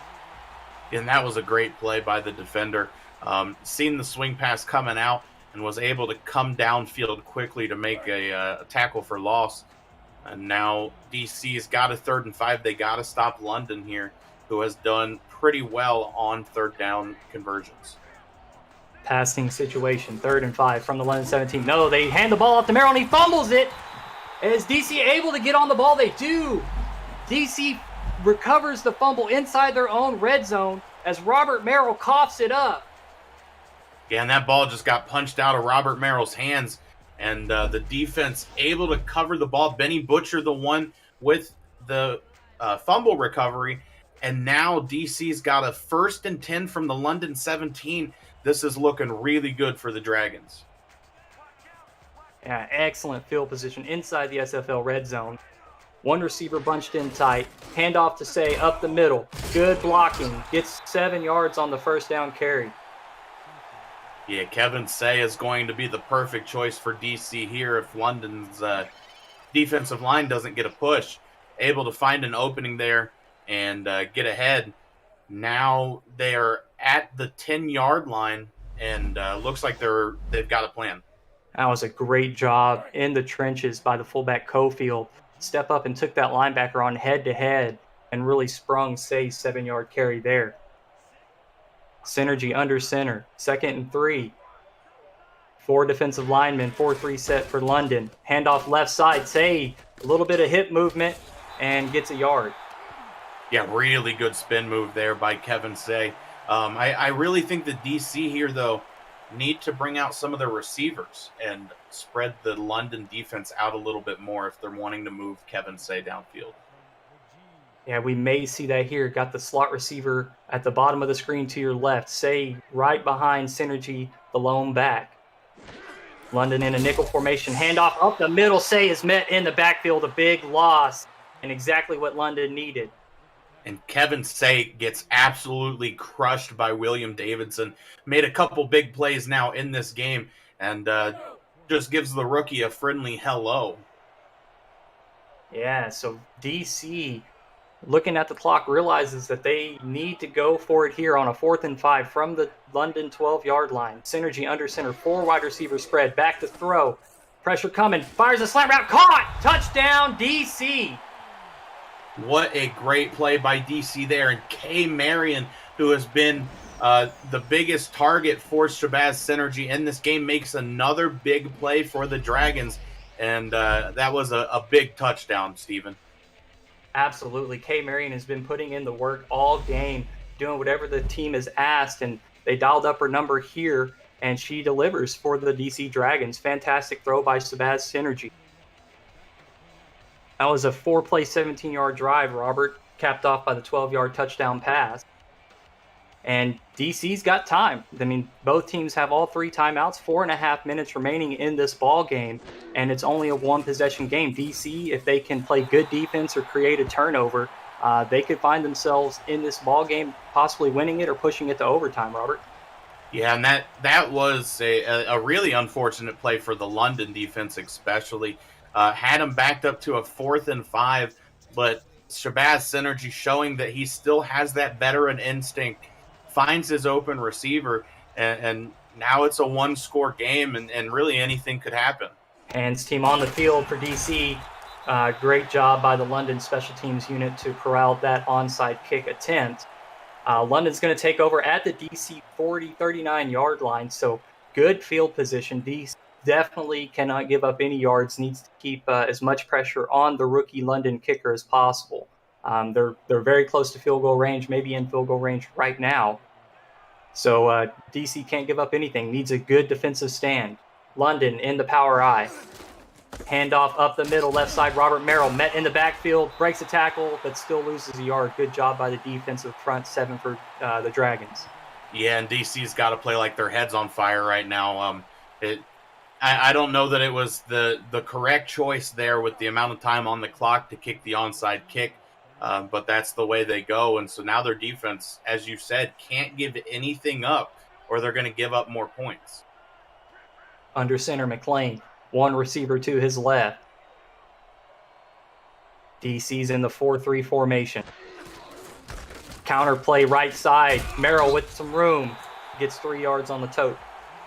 Yeah, and that was a great hit by John DeSantis there to stop Robert Merrill. I thought he was going to break out and pretty much steal the game away, but DeSantis able to come in, hit Merrill low at the waist, and take him to the ground. 3rd and 8 for London from the DC 37-yard line, just under 3.5 minutes. No pressure on the outside from the DC Dragons, letting the receivers work. McLean split back shotgun. 3 wide receivers, 2 to the left. Digesting what the defense has. McLean takes the snap, fires over the middle, open receiver, gets the first down. Yeah, and Angus McLean just makes a great throw. Saren Storm knows that he's going to take the hit, but doesn't care, gets the catch, and gets another first down for the London Knights, the 15th of the game for them. And that's how you work your way into the game plan every week. That's how you earn the trust of your quarterback. You catch a big ball like that, knowing you're going to take the hit, and you still come through for your quarterback. That's how you make sure you keep your target count high. As McLean with the first down from the DC 27-yard line, 2.5 minutes remaining. Under center, Merrill in the backfield. McLean back to throw. Merrill to the left side, caught, and drags a couple of defenders for 2 yards. Yeah, Robert Merrill showing a little bit of strength there, fighting ahead and able to get the best that he could out of the situation handed to him. And, London's looking really good. They got to play it smart with Angus McLean, known in previous seasons for some turnover problems. 2-minute break, 2-minute warning. They're within field goal range right now. They just can't turn the ball over. From the DC 25-yard line, the 2-minute warning. London driving with the ball, leading 17-10. We're the Simulation Football League on For the Fans, and we'll be right back.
Come back, the final 2 minutes of this DC and London game. London with possession of the ball and the lead at the DC 25-yard line. 2nd and 8, Angus McLean back to throw. Hits Robert Merrill in the flats to the left side, met in the backfield, loses a yard. And coming up next is the SFL post-game show where Cameron Irvine and Mike St. Green will analyze today's games, and we'll send you to the conclusion of the Jacksonville-Houston matchup. Excellent production value being put forth this season with the post-game and halftime reports. It's been fantastic to see. 3rd and 9 now, London hoping to wrap this game up. 156. McLean hands off to Merrill up the middle, nothing going, maybe a yard. DC is playing great right now. Their defense is playing like they needed to and really fighting right now to stop London. And next Sunday, you can find us here on FTF. The For the Fans Network includes an international clash with London playing their home opener against the Mexico City Aztecs, followed by a championship rematch between the Baltimore Vultures and the Sioux Falls Sparrows. Bonus coverage of Fort Worth at Louisiana plus Vancouver at Atlanta. Coverage begins at 4:30 p.m. Eastern Time. The SFL on FTF. Football season is only just beginning as Jack Lewis kicks this one through from 42 yards, extending London's lead. Just 1:49 left in this ballgame, Robert. Yeah, and I think that pretty much seals the deal for this game, and I think London is going to come up with the win on this one. 1:49 is just a lot of time to go when you're down by 10, especially with the young team that you have. I just don't know that this is something DC can overcome. A lot of ground to cover and not much on your side here. No, one timeout remaining, less than 2 minutes in this ball game, so not much clock stoppage, if you will, built in for you. So it's going to take some big plays, and frankly, DC has been lacking big plays through the air, and so definitely a uphill battle. It's been a good ball game so far, though, so I definitely don't want to count DC out of this one. Shabazz, Synergy under center, 3 wide receivers bunched to his right. Say the lone back. Back to throw, Synergy, out route, caught, wide open, turns upfield, gets some yards after the catch, and lowers his shoulder before he runs out of bounds. To get out of bounds and stop the clock. At SFL Studios, we've got a game break between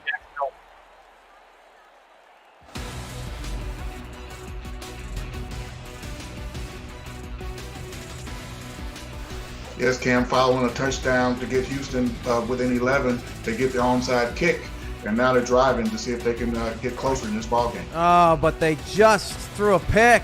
The offense killing the Hyenas today. Back to DC, Stephen and Robert.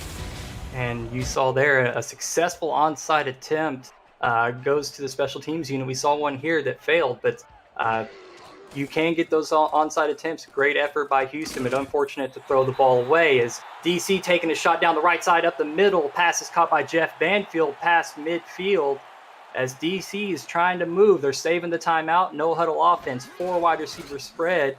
Back to throw, Synergy checks down left side. Kevin Say spins upfield, stays inbounds, gets 6 yards. So DC is going to stay in the no huddle. Yeah, and Synergy's killing it right now for DC.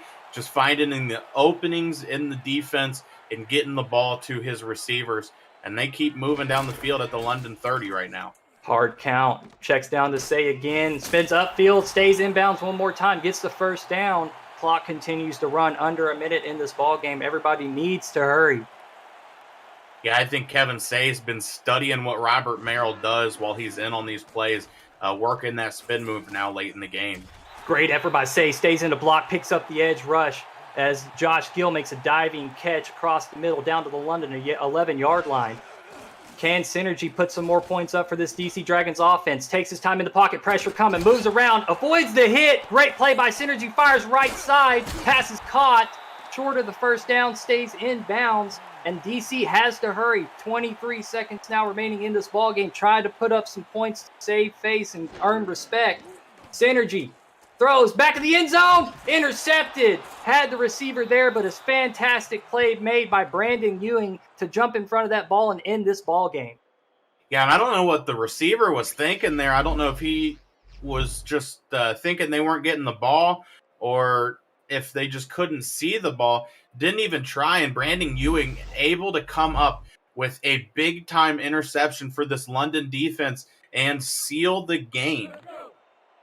Put it away. Put it on ice. Great job in the red zone. Synergy has 2 interceptions in the red zone today. Definitely got to minimize those turnovers. You know, you're limiting your opportunities there. Getting his feet under him, getting his feet wet again after a long time. You know, getting the reins back underneath him. DC played very well today. Definitely gave London a ball game, but DC's got to find a way to minimize those turnovers in the red zone if they want to stay competitive.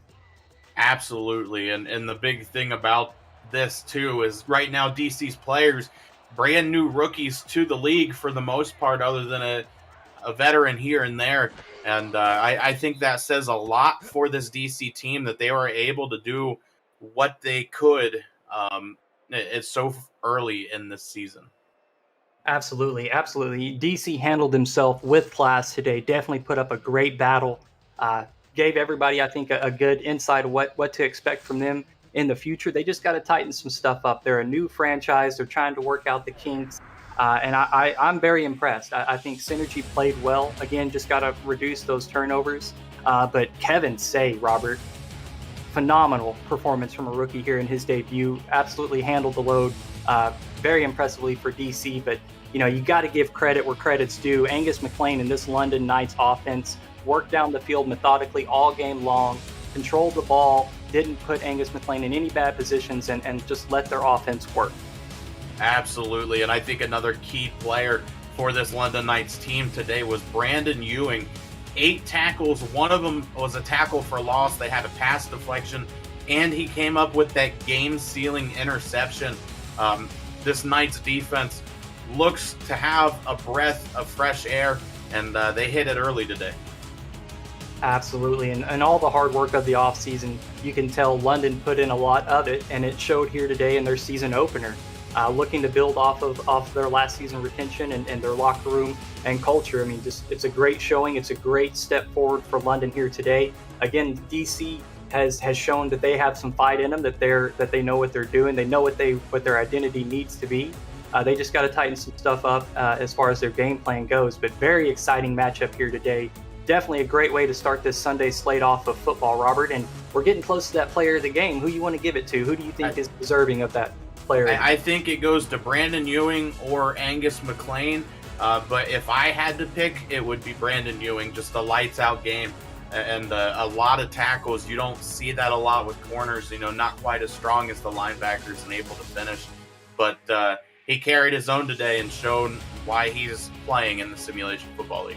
You know, William Davidson, Chris Joseph on the defensive line each had a really good game, both with 3 tackles for a loss, 4 tackles and a sack each. So fantastic line play from the London front 7 here today as well. Player of the game, Angus McLean for 35 of 42 passing, 2 touchdowns, and 94.3 QBR. Fantastic performance from him today. First, Robert Garrett Jr., I'm Stephen Hacker. Down in the stats truck, Ike McBride, Deuce Finnick, and Benjamin Warner. This has been the SFL on For the Fans, and we're going to go to the conclusion of Jacksonville and Houston. Stay tuned for that. Get the field goal block here. Now it'll take several miracles, but they can do it.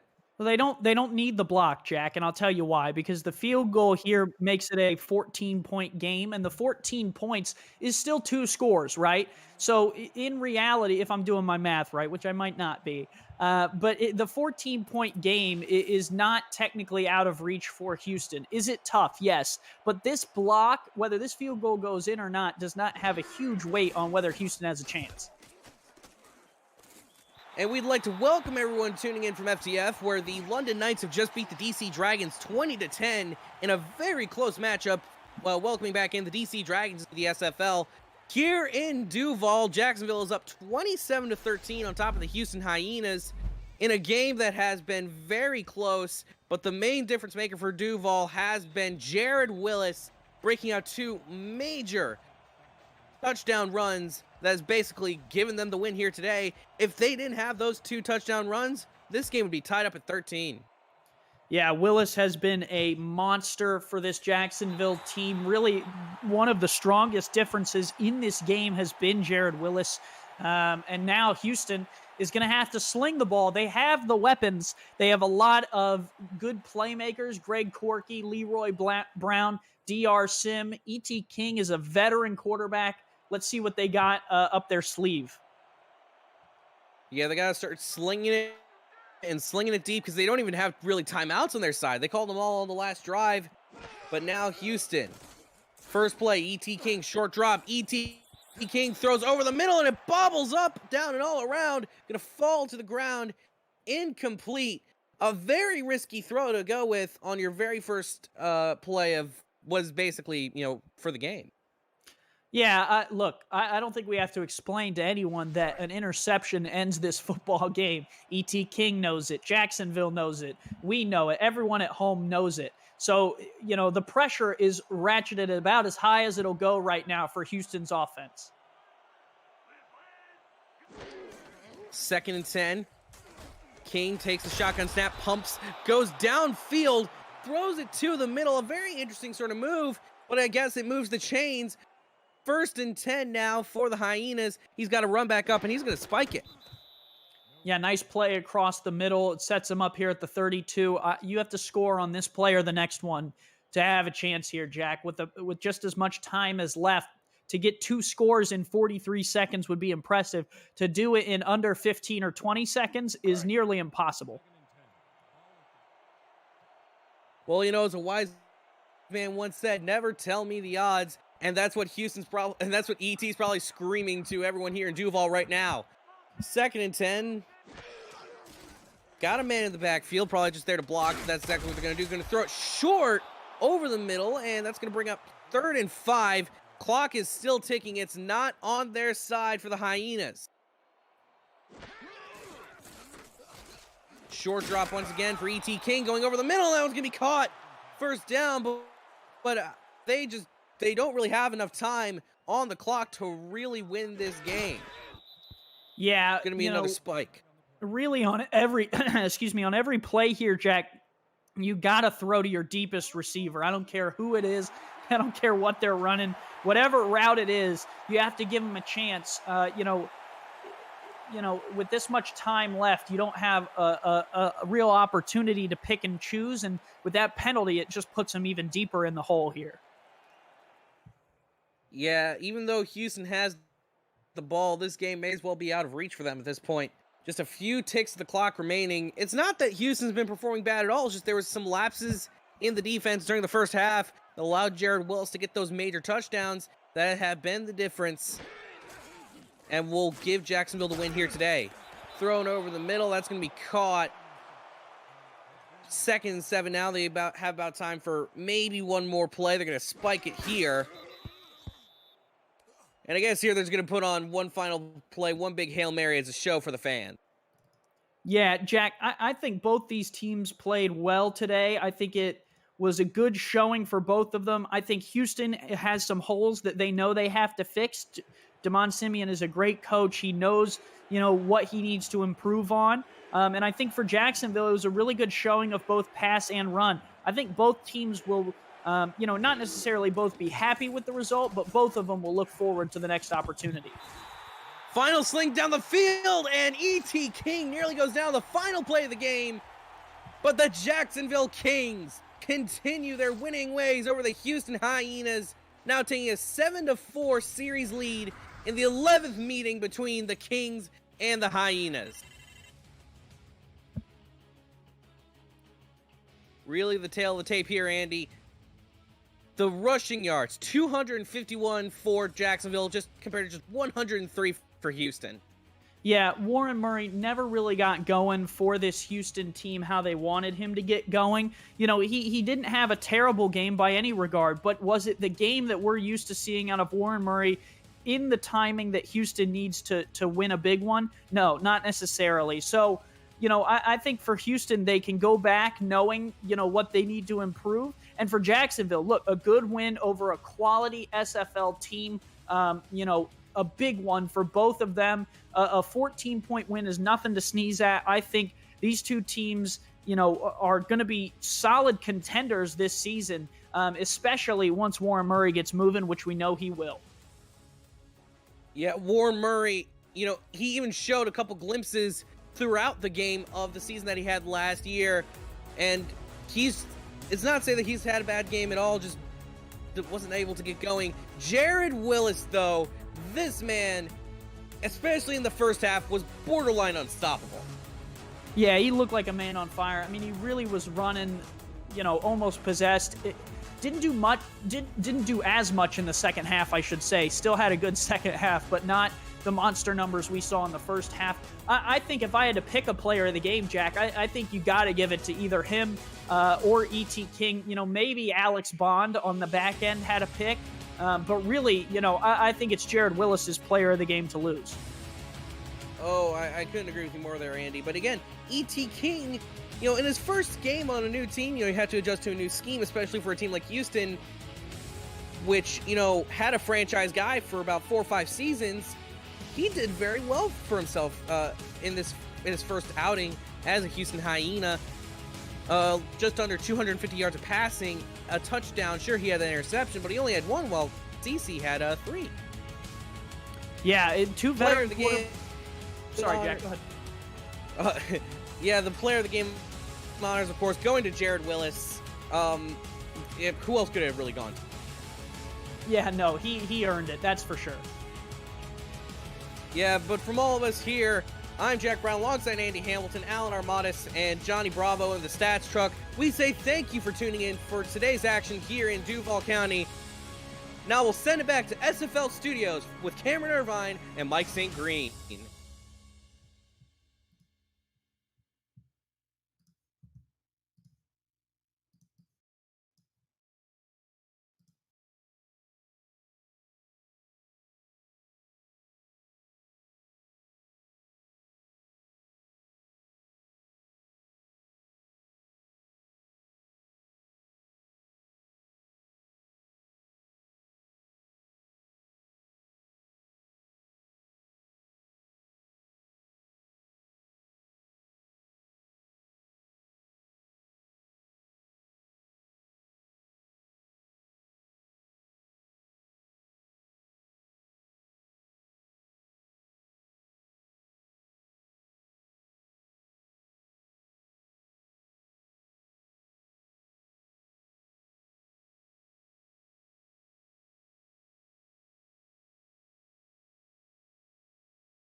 Welcome back to the SFL studios for post-game update. Mike St. Green, Cameron Irvine here along with you. Two final scores in the books today on the Sunday slate.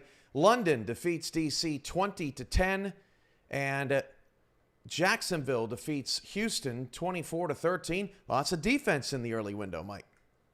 Yeah, definitely lots of defense going around today. London, DC, a tight ball game, tight defensive struggle. DC's young defense gave it their all, but fell a little short. But don't want to take anything away from London. Great game plan today. Angus McLean, 2 touchdown passes. The young kicker, Jack Lewis, with a couple kicks. London gets the victory. Yeah, how awesome is that? A lot of headlines or rumor mills swirling about, is Jack Lewis going to be taken by DC? Is the kicker at the 2 spot, and what's going to happen? He ends up hitting the field goal that makes it a 2-score game. And then Jack Russell going to DC, leaving London. He was a little quiet today for the Dragons, but it's a defensive back that's still playing for London, Brandon Ewing, that wins the game. Yeah, Brandon Ewing with a late interception to seal that ball game as DC were driving to maybe try to have a chance to tie it up late. Houston goes down 27-13, and they hung with Jacksonville. They certainly put the clamps down on their offense. The Hyenas' offense struggled today, though. On the other side, DR Sim did catch a touchdown pass, but they just rough day in the red zone. Yeah, I think Houston's going to look back at this game and look and say, hey, we missed a lot of opportunities. 2 drives inside the red zone only resulted in 6 points. They had 4 turnovers, 3 interceptions, 2 by A.J. Barnes, but the offense just couldn't seem to just put it over the goal line and get these guys a victory today. Mike, you're 1-0. How does it feel? Feels good, Cam. 1-0 is definitely better than 0-1, that's for sure. Awesome. Well, a couple more teams are going to get to 1-0 here in a couple of hours' time. We start today in Los Angeles with the Lycans hosting San Diego. California has the SFL back. Mexico City also at Charleston. What are you most looking forward to in this set, Mike? Wow, Battle Republic, I think is what they're calling it out there in California. The SFL returning into to the Golden State. LA with Sully Richardson, former #1 pick, more Rivers, Andre Krim. On the other side, San Diego with Optimus Klein and #1 pick Mike Ryan. Should be a great matchup. Also Mexico City with who I felt was probably should have been MVP candidate or either Offensive Player of the Year candidate, Mike Daggs, out there for them. In Charleston, I'm going to play a grinded out style of football, and we'll see how that goes. #1 picks all over the place. LA, San Diego, and bonus coverage of Charleston, Mexico City. We'll have updates on that game throughout the day. For me and Mike, we'll be back here at halftime, and we'll get you out to Los Angeles in 2 minutes' time. You're watching the SFL on FTF.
11 Sports and For the Fans welcomes you to the following presentation of the Simulation Football League.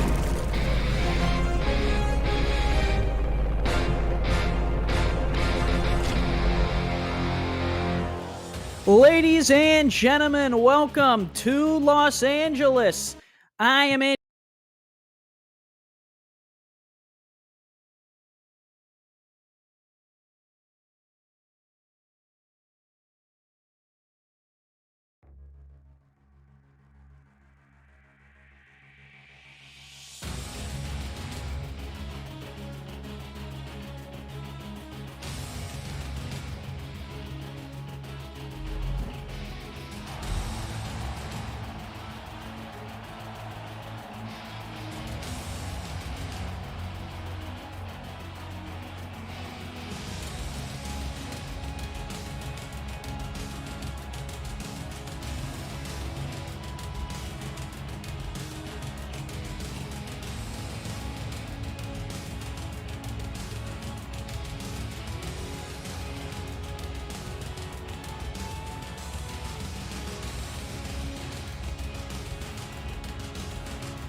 San Diego. Sully Richardson leading this Los Angeles team into Full Moon Coliseum. The team is owned by Tom Rahman as well as Rochelle Colston. So it should be a good contest between two veteran quarterbacks, both starting for new franchises. Gerald, it's going to be interesting. Yeah, for Javier Vasquez, it's the second straight year that a starting quarterback for St. Louis has left. Picked up last year, Vasquez coming over from St. Louis, and Sully Richardson, who led the league in passing yards last year, had a great season, 3,931 yards. So we'll see if Sully Richardson can get them these new faces in the lineup going for him today. We have the ball on the tee. Los Angeles wearing yellow with blue helmets and yellow pants will kick it off, and the blue accents to San Diego wearing the white uniforms and gray pants. Two new teams, fresh uniforms, and we are underway from week one. Return will not be brought out. It will be kneeled in the end zone by the return man, Ryan Owens, for San Diego. And we will take our first look at this Mavericks offense. Javier Vasquez leading the way. Tom Welsh, the offensive coordinator, Gerald, following Vasquez over from St. Louis.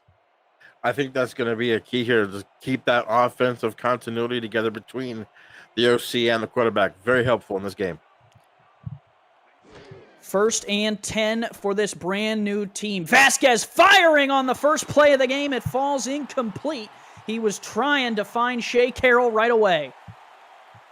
Shea Carroll, 50 catches last year for Carolina, coming over from Carolina with a touchdown catch. Is a very good wide receiver across the middle. Usually makes those kind of catches. Yeah, and we talked about, pregame, Gerald, how this secondary for Los Angeles is really their pride and joy. It'll be interesting to see how much San Diego will test that on the Lycans. 2nd and 10, snap to Vasquez, going to fire a corner shot deep again. Got it! Down the right sideline! Oh, is anyone going to catch him? Yes, they'll drag him out at the 25, but a big play to Connor Weston, and Moore Rivers injured on the same play. Connor Weston, coming over for his second expansion team in a row, led the league in targets by a wide receiver with 144. As they go deep down the right sideline, you see Moore Rivers, affectionately call him Cheeseburger, is injured on the play. That's going to hurt their defensive line.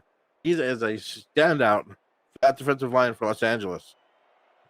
Yeah, we hope he will get back into the game. You hate to see any player go down with an injury.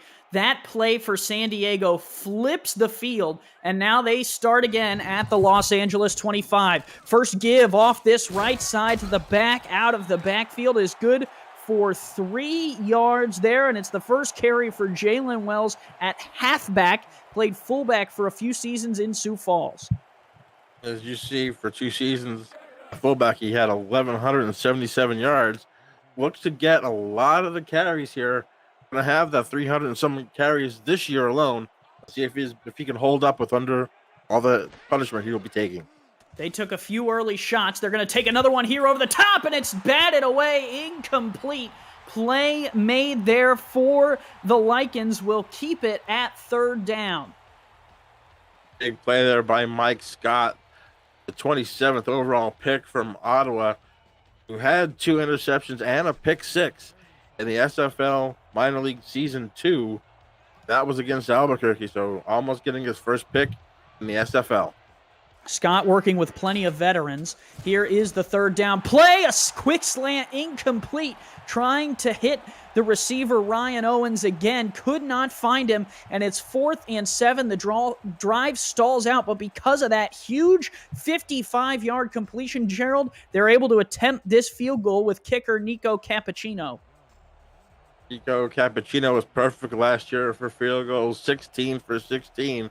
But as you can see right there on that drive, the bend don't break secondary of Los Angeles comes up big with the stop right there. Cappuccino on to try and boot this one through. It'll be about a 41, 42-yarder. Kick on the way and good from 39. And San Diego, first points in franchise history, go to the kicker, and they take a 3-0 lead over the Lycans. That's a big drive for San Diego right off the bat. Have that offensive continuity to get the players involved, and to actually just put points on the board for your first ever drive as a franchise. It's a great start for San Diego. Yeah, they didn't even give us time to go through the offense, Gerald, but man, what a introduction to Connor Weston. Came over from Portland, has the one catch for 55 yards. Interesting that San Diego went to the air on that first drive. Not something we really expected. Now the Lycans will take over with their return and have their chance on offense. Still on the feet there. What a return by Thomas Rahman Jr. Thomas Rahman getting up to the 25.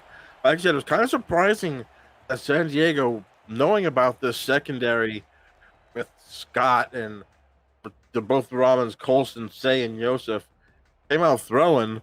Let's see if Sully Richardson and the Lycans do the same. The Lycans have Robert Johnson, a veteran, back, but they are going to start empty in the gun. Gun straight here against a 4-3 for San Diego. This spells trouble. Here is all slants, and it's caught. Sully Richardson, first down completion, first throw in yellow and blue, and it is to LZ Pryor for first down yardage. Second-year player from Las Vegas. He had 3 touchdowns on 49 receptions, just over the 500-yard marker, 501. Very sure-handed receiver coming over from Las Vegas. First and 10 again from the 41 here for Richardson. Sully Richardson fires out route. Wide open receiver. Taking it down the left side. Man, look at the speed there from the tight end, Jack Flash. And in a flash, he's across midfield to the 32. Jack Flash, I believe, one of the biggest targets in the league at 6'6", 250 pounds. Going off a great season with Carolina last year for 55 catches and 2 touchdowns, 404 yards. What a start there for the Lycans. First and 10 again at the 32. They give up the middle. First carry for Robert Johnson of the season, and Johnson only gets back to the line of scrimmage, no further there. See Raylan Earl III coming up there with the tackle. 57 tackles for the season for Madison, 50th overall pick. Also had 12 tackles against Salt Lake, so he knows how to hit. 3 in the backfield again. Give up the middle. Johnson again. Johnson, through that first wave of defenders, will pick up 5 before he's able to be brought down by Mufasa Kamau. Moore Rivers will not return to Week 1 SFL action. We'll see him again in Week 2. That's a big loss for the front 4 of Los Angeles. He can put some pressure on the quarterback. Let's see how they respond defensively.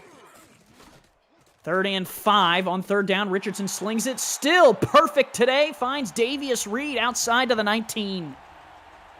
Davius Reed, their speed threat. 6'2", 196 pounds, had 2 touchdowns last year. She dropped back the pass just a little out route there. Nobody there. Easy pitch and catch for a first down to keep the drive alive. And that'll move them into San Diego's red zone area. First time that Sully Richardson in a Lycans uniform is in the red zone. Played for Carolina and was a proficient passer, over there. Finds his way to the bright lights of Los Angeles. Let's see if he can make it pay. That, I believe, is Jack Flash again on the near side or far side of the field, able to pick up 9.5.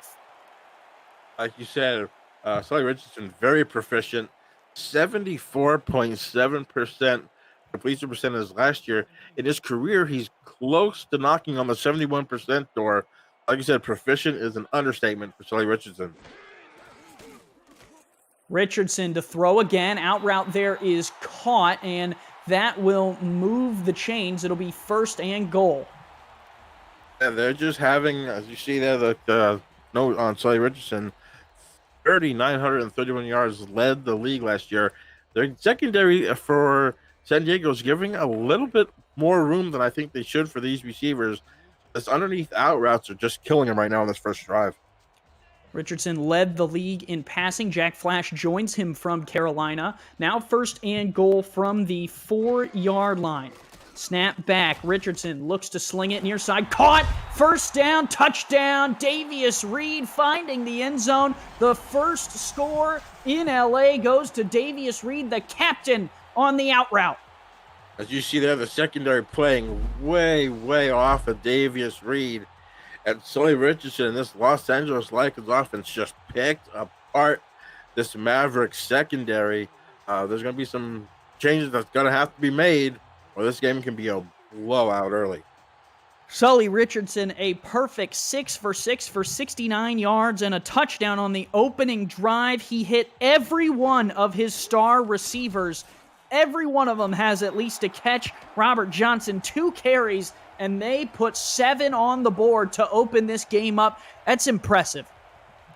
Very impressive. When you hit all your receivers on your opening drive, not only for just a regular season, but your first ever game for your franchise in Los Angeles, that was a fantastic start for Los Angeles. You couldn't have wanted it any better. A huge first drive for LA will lead us over back to San Diego, who went high-flying the Mavericks on their opening drive. Let's run through their offense here for the fans at home. Gerald Javier Vasquez, the second-year quarterback coming over from St. Louis. Jalen Wells is the halfback. Nick Hoagland is the fullback. Ryan Owens, Connor Weston, and Shea Carroll are the receiving threats, along with Stephen McMichaels and Optimus Klein moving from receiver to tight end. Klein, the most veteran player on the team with 9 years of experience, making his way over from Florida. 1st and 10 at the 21. Vasquez will sling it underneath. Caught a little shimmy move there. Wow, what a catch and move from Weston to pick up the 1st down. Weston showing at 6'4", he can actually move with the tiny little wide receivers. Unbelievable catch right there. And as you said, Optimus Klein from Florida, the most tenured player on this team. Shea Carroll's also got 7 seasons under his belt, so he has definitely a veteran receiver core in Klein and Carroll, but great catch there by Weston. And that will move the chains out to the 33-yard line. Flip out of the backfield to Wells here, and he will pick up 2 yards, nothing more than that. Nice job rallying by this Lycans defense. I was not really known for catching out of the backfield. Only had 17 catches last year coming out of the backfield. That was a dangerous throw there. Just throwing over the outstretched arms of the Lycan linebacker there. So let's see what happens here on 2nd and 8. Single back. They need to get close to midfield. They give to Wells. Wells, strong run up the middle, brings up a 3rd and 2. The question mark, Gerald, for Jalen Wells was, how will the transition from fullback to halfback go, right? It's a difficult transition to make. It creates more of a power back. We saw it last year with John Truzman in Portland. Didn't necessarily blow anyone out of the water, but Wells today has looked okay to start. And Wells used that fullback mentality there to gain some extra yards to get close to the 1st down. And he picks up the first down on the next play via the backfield. Out in front of him to block there was Stephen McMichaels. Knows a little something about blocking, McMichaels does, was a fullback himself converted to tight end coming over from Houston. Yeah, Stephen McMichaels is one of the best blocking tight ends in the league. You see the catch right there.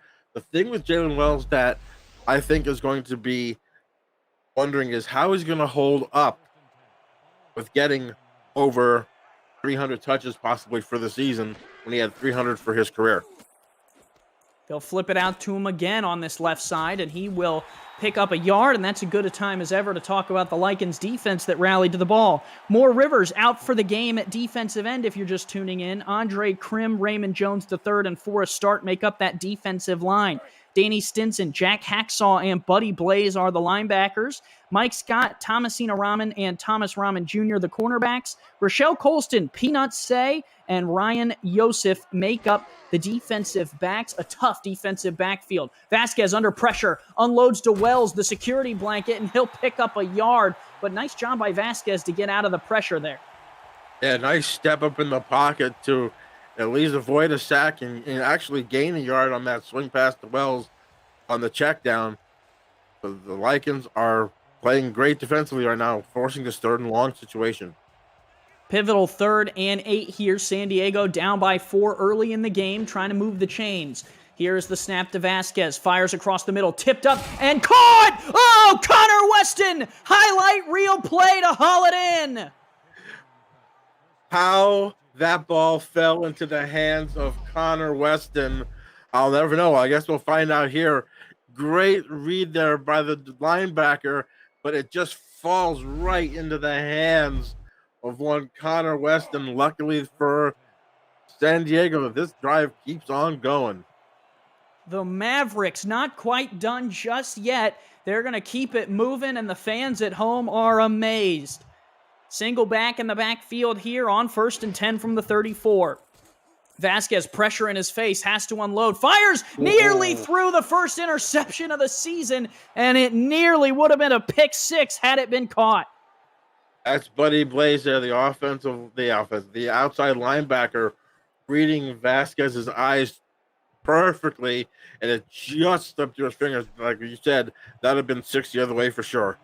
Well, he looked like an offensive player there, the way he almost scored a touchdown if he would have been able to haul it in at the 34. Vasquez lucky to see this 2nd and 10. Javier with a late blitz coming, pressure at his back, fires, unloads, and hits his target. What a completion. Javier Vasquez has looked strong in the pocket today, and he finds Owens. No fear for Javier Vasquez.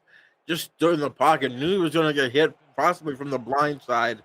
Absolutely throws a rifle to get that first down. He's looking sharp right now in this first half. 2 receivers split out each side, a tight end on each side of the offensive line. Wells in the backfield against a 4-3. Here's the give to Wells right up the gut. Wells lowers the shoulder, picks up 3. Nice stop there. Tandem stop with Colston and Yosef right there. 2nd and 7. Let's see what Javier Vasquez here. If they throw here, I'd like to see them possibly go to right here. I think is Optimus Klein territory. He's the most veteran guy. I think you need to put him in or exploit him right now. Haven't seen a catch for Optimus yet on the top side of the line there. 2 in the backfield. Vasquez to throw again. Flips out to the fullback out of the backfield. Nick Hoagland, his first grab of his young career. The 2nd-round pick out of Salt Lake. Had a great game against Albuquerque in the semifinal. Had 3 catches for 14 yards. He's also a great blocker for a fullback. Hopefully open up some holes for Jalen Wells. Check that. That was Tommy McGuire, the backup fullback, giving Wells a blow. McGuire still in. Here is a throw on 3rd and 6. Vasquez, pressure in his face, unloads, and that is nearly picked off again. Wow. Playing with that line between incredible and interception as Jack Hacksaw, the former safety, tried to wrap his hand, Mike Scott almost wrapped his hands around it. That was an unbelievable play there. Just, again, reading the eyes. Mike Scott, who had a pick 6 versus Albuquerque, as I mentioned before, almost came down with the first interception. But once again, the secondary comes up big to stop San Diego and to hold them to 3 points.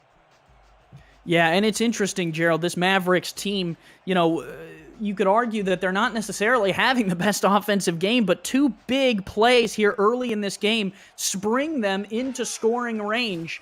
That big catch from Weston and the big one down the field. Field goal up and good from 35 yards, and that is a huge one to kind of set this one back to a 1-point game. That was a great hold there catch by the holder on that high snap. San Diego still not be able to get into the end zone yet.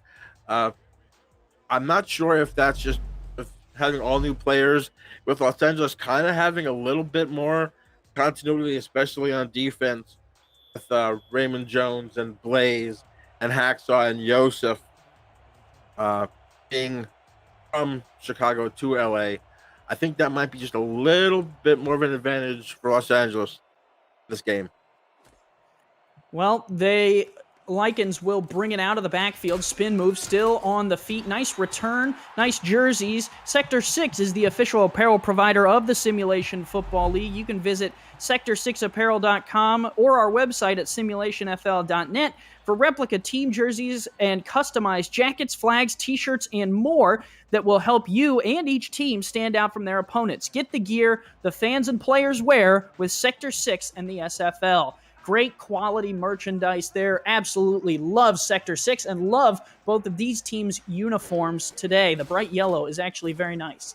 Richardson going to throw here on 1st and 10. Tipped up, bobbled, and incomplete. Ooh, the Mavericks had all the opportunity in the world to take that one away.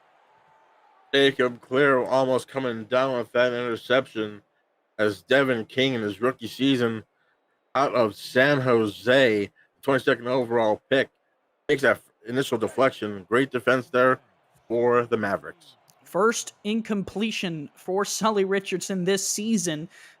Went 6 of 6 on the opening drive. Just his second chance with the ball in his hands. 9.9 yards per attempt for Sully. They give Johnson up the middle. Robert Johnson still on his feet will pick up 4. Strong carry from the vet. After the strong carry there again, see Devin King on the tackle. That's what Los Angeles needs. If they can get Robert Johnson the ball and having him go up the middle, they have great threats in Davius Reed, Pryor Lee, and Jack Flash.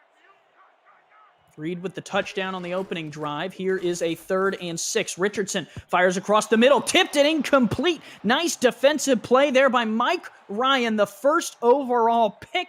He is going to be an impact player for this San Diego team, and he makes a big impact play there to get off the field.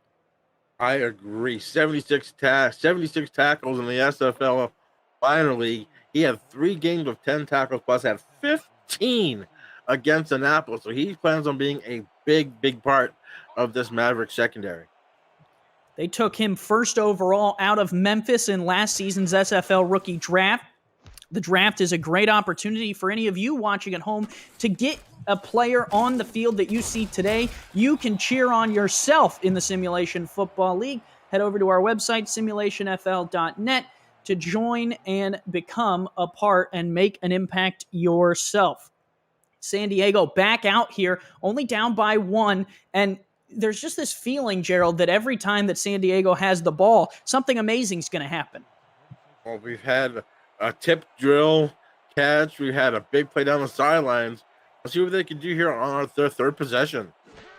Single back. Here is Vasquez. Quick dump off to Wells out of the backfield, and Jalen Wells has 5. I like that, getting Wells involved in the offense, the swing passes and the runs. Hopefully that can open up the middle of the field for your Optimus Klein, your Shea Carrolls, to get more yards in the center field to basically open up this ball game.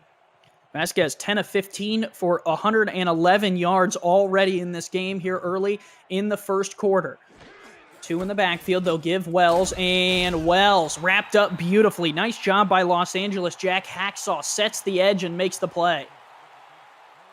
Jack Hacksaw, 75 tackles last season. Is a great run defender on that linebacker spot. It brings up 3rd and 7. Three receivers split out, two in the backfield. They will take the snap. Here's Vasquez, pressure in his face, fires and nearly intercepted. He was trying to find Weston there and could not complete it across the middle. LA gets a stop. LA gets a big stop there. Actually holds San Diego off the scoreboard for the first time in this game. And they're lucky that could have been a pickoff right there at midfield. Let's see if they can pin them deep here with the punt.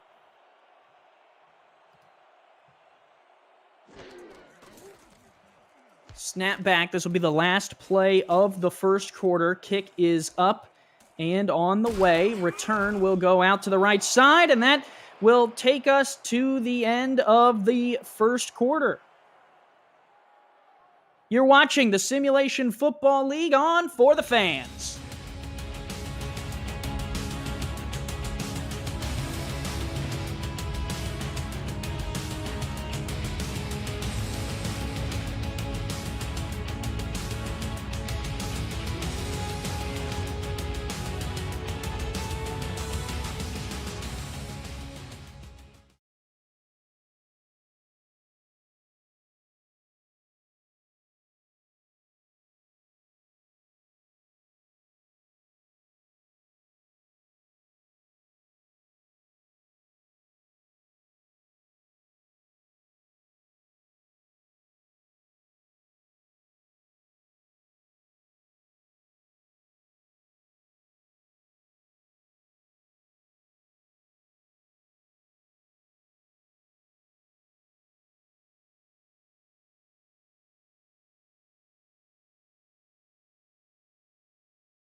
Back here in sunny Los Angeles for the Los Angeles Lycans and the San Diego Mavericks. Play here out to the outside. Jack Flash makes the catch for the first down yardage, and no time like the present to go through Los Angeles' offense. Sully Richardson is the quarterback coming over from Carolina. Robert Johnson, the halfback, and Davius Reed, the wide receiver, stick with the team in their move out west. LZ Pryor and Chris Lee both join the team at receiver, and Jack Flash follows Richardson over from Carolina. Chris Lee, the first-round pick, 6th overall out of Tacoma. Haven't called his name yet today, but I imagine at some point we will. 3 receivers wide here for Richardson. Going to throw again. Dumps off Johnson out of the backfield. Johnson threw 1, but will only pick up 2. It's got some big players of Johnson coming up with a 2-yard gain. As you said, Chris Lee, the 6th overall pick out of Tacoma, had a great season in the minor league. 53 catches for 750 yards, 2 touchdowns, including a 12-catch, 183-yard game in the score against the Salt Lake City Rustlers. We'll get to the defense here in a minute, but they are going up against 2 veterans. 2nd and 8. Oh, just out of the reach of the diving Davius Reed, who could not haul that in. I think so. I got a little quick there with the throw. But it held on there for like another second or two and get that completion, but it's going to bring up a big 3rd and 8.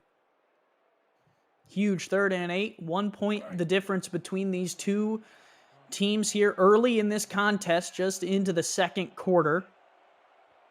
Sully Richardson had a really good game so far. 8 of 11, trying to keep that streak going here on 3rd down. Gonna throw, finds the open receiver, but it's picked off underneath. San Diego, their first interception in career history, goes to the free agent outside linebacker, Pete Mitchell. Pete Mitchell with his 4th career interception. I think Sully Richard just didn't see him there and just threw it right where he was and just totally lost him in the shuffle. But a big first turnover in franchise history for the Mavericks. Let's see if they can turn it into some points here to take the lead in this ball game. It gives Javier Vasquez and this offense really good field position here, just about 5-10 yards outside of Nico Cappuccino's range. Here's Vasquez to throw again. Out route there, caught on the sideline. Ooh, I can't believe that's not a late hit. Shea Carroll hauls it in, though. Yeah, that was very, very close to being a late hit there. It brings up a 2nd and 5. Great pass there. Just looking off the receiver and then just turning around and firing it. So good there. Good pass there by Javier Vasquez. 57 degrees and sunny here for the first battle of California between LA and San Diego. Give right side. Wow, stuffed in the backfield. Jalen Wells losing yardage here. Ever been a fan of the big, deep set there? And the loss of 2 brings up a big 3rd and 7 going up against the secondary. Vasquez needs to be smart right here with the football. Maybe like an underneath route. Give it to McMichael's decline. Here's Vasquez, fires, and it's incomplete, in and out of the hands of Ryan Owens. Defense there for the Lycans. Play was made and coverage was from Rochelle Colston. She does a good job of forcing San Diego off the field. It's decision time. You try the field goal here to be a 50-yarder, I believe. That's right on the edge of Cappuccino's range, and they're going to be going for it here. It looks like it's going to be a 49-yarder. Now the question is, can the second-year player coming by way of Houston make this long field goal to give San Diego their second lead of the day? Snap down, kick on the way. It is long enough, and it is through from 49 yards. Nico Cappuccino makes it 9-7. San Diego on top. Cappuccino, big leg there, doing the body lean. I don't know why, because that was right down Broadway. Big play there to get points on the board. Although they haven't gotten in the end zone yet, they have the lead 9-7. Still trying to find their, I think, their way offensively here, but right now they're doing enough to get the lead. Sometimes that's all that matters, is doing just enough. Forget winning with style. Let's just win the game. LA on the return here will bring it out to the 24-yard line, and that is where they will start out another offensive opportunity. You can keep up with the SFL and its teams on social media at Simulationfl. Follow and subscribe to all the channels: Facebook, Twitter, Instagram, YouTube, Twitch, and even TikTok. From teams to podcasters, final scores to major highlights, SFL Social has you covered. First down for the Lycans. Sully Richardson back out, and they will give off up the middle to Johnson. Robert Johnson. Ooh, I mean, that had shades of being a big play there, Gerald. Defense collapsed finally on Robert Johnson with the way he hit the hole with all that speed with a gain of 6 yards. I love the quick hitting runs, like right up the center. That's just sheer will. It's just mano, helmet to helmet football. I love it. Yeah, this is a huge game for both these teams. We'll get into that in a minute, Gerald. 2nd and 4 here for Richardson under center. They'll give Johnson right side. Robert Johnson down across midfield, across the 30, and driven out of bounds at the 29. Big run, big time play. What a hole for Robert Johnson to run through. Look like they were trying to keep him from going outside with the defense, but look at those seal blocks there. Number 63, Randy Amos with a huge block there to free him. And then it was just a foot race down the sidelines. But a big play for the Los Angeles Lycans offense. Puts them in, flips the field, puts them within the 29-yard line, and they're in business. Huge run from Robert Johnson in a big game for both franchises. 3 receivers wide, single back in the backfield. Richardson to throw. Wow, Jack Flash, how did you catch that one? Oh my, there is a penalty flag, but man, a highlight reel worthy play already. Jumping Jack Flash with the gas. I'm about it's a pass interference call. This will be declined, but like you said, what a catch, Buff. It looked like the ball was going to be thrown behind him and could have been picked off, but somehow Flash got that big paw out there and brought it in. Great catch. Wow, that is it's got to be a career highlight for Jack Flash, and that's no knock on him. It's more of a prop for that play. I mean, I have never seen a tight end make a play like that. So props to Jack Flash for a big catch there, and that will set them up here for 1st and 10 from the 17. 8 minutes to go here in the second quarter. Trying to punch it in is Los Angeles. Snap back. Here is the flip out bottom side of the screen. Catch made. And that is good for 7 yards. Chris Lee's first grab of the season. Chris Lee getting his first catch of his SFL career. On Hoff coming over from Chicago, making that stop. Great tackler from in the backfield for the Mavericks. 2 receivers wide. Here is Richardson to throw. Pressure in his face. Fires into a lot of traffic, and he's lucky that one fell to the turf incomplete. Mitchell was there again. Luckily, that just went through Mitchell's hands. Like you said, Richardson really gets away from, I believe it was Andre Krim right there, or Forrest Stark, but threw an ill-advised pass right there, trying to hit Jack Flash again.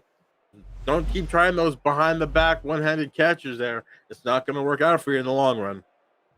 It's the first meeting between these two franchises, division rivals, an important game, Gerald, to set the tone, to say, hey, we are here, and we know why we're here. We're here to beat you in this division and in this state. 3 in the backfield. Johnson dots the I. Richardson under center against a 4-3. They give Robert Johnson first down to the 5. I think the loss of the loss of some tight ends in this game could hurt Los Angeles, but you have some great running there at Robert Johnson. Great running. Johnson, a veteran back. They may lean on him. They will again. Robert Johnson trying to string it out, will not get anywhere, only gets to the 3, 2 yards. It'll bring up 2nd and goal. Big tackle there by Mike Ryan. Let's see what the goal line defense is for the San Diego team. If they can find a way to slither in some holes, the linebacker core can sneak in there. They're kind of quick. We'll see if they can stop him here on 2nd down. 2nd and goal. Goal line look here out of San Diego. Richardson wants to throw against it. Fires. Oh! And it's caught! Oh, how did Jack Flash do that? Jack Flash, you are incredible! What a completion! I'm at a loss for words right now. How? Let's watch the replay here. I that looked like it was going to be a sure interception, just off the hands of Ron Hoff, and it finds its way into the hands of Jack Flash for another highlight reel catch, but this time it goes for 6 and gives the Lycans the lead. It looked like it hit him in the thigh there, Gerald. I mean, that is incredible. That's the type of play you tell your family about who has no inkling whatsoever about football. I mean, that's what I do when I see incredible plays, is tell my sisters who have no care in the world whatsoever about any type of football, but sometimes the play is just so incredible that you have to do so. And that was one of them there, as Jack Flash gives the Lycans the lead again on an incredible play. As Tyler Falk has said in the comments, the tip drill giveth and the tip drill taketh away. They both have had a tip drill catch in this game, both franchises. So let's see what happens here.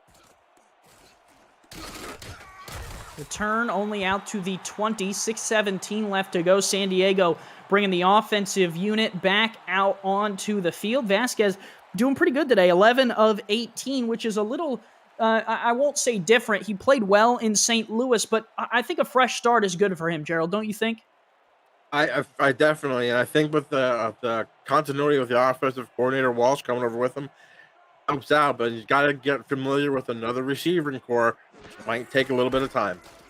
Here is the give to Wells off that right side. A little bit of a delay. Ran more horizontal than he did vertical on that play. Able to pick up 3, though, before Blaze wraps him up.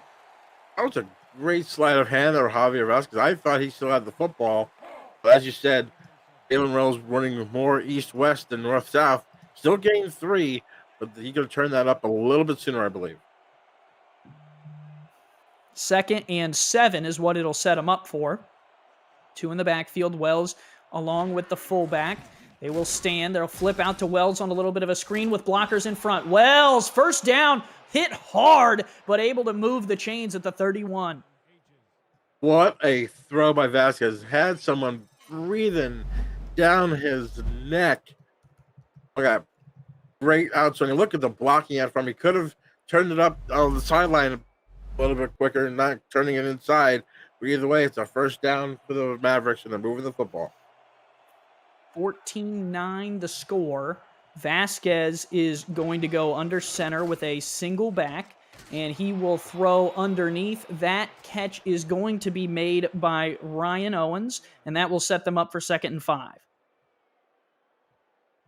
Owens is off the sideline route, perfectly executed. Brings up a 2nd and 5 playbook wide open here. They need to find a way to get to the end zone. 2nd and 5 here at the 36. 5 minutes to go in the second. Andy Hamilton along with Gerald Giudice. Give for Wells. Up the middle is good for 2 yards. And before we get to 3rd down, let's go back to the SFL studios for a grain break between Mexico City and Charleston. Thank you, Andy. Mike, Mexico City having problems holding on to the football. Yeah, Cam, Mexico City struggling coming out of the gates early. Two early turnovers. Jack Brown forcing the latest turnover. Charleston up early, 3-0. And Charleston about to add a field goal. No, actually, Mexico City just jumped offside. So that'll be a first down for Charleston. Back to L.A., Andy and Gerald. Interesting matchup there, Gerald, between Charleston and Mexico City. 2 good teams facing off to try and start their season 16 off on the right foot. Shea Carroll starts that last play off on the right foot, picking up the first down yardage as we were in a game break side by side. Vasquez here to throw on the new set of downs, and that one offline for Jalen Wells. Not sure where the miscommunication was there. I'm not sure that was either. I think Vasquez was expecting him to go a little bit shallower instead of going as deep as he did. Either way, it brings up a 2nd and 10 for the franchise, for the Mavericks, and they have yet to target Optimus Klein. I think they really need to get him involved in the ball game here to spread out some of those wide receivers. Shotgun look again, 2 in the backfield. Wells along with the fullback. They will dump it out of the backfield. That's caught. Spin move will give them a couple more right to midfield. Big Steve McMichaels there with the catch. Brings up a huge 3rd and 3 here to midfield.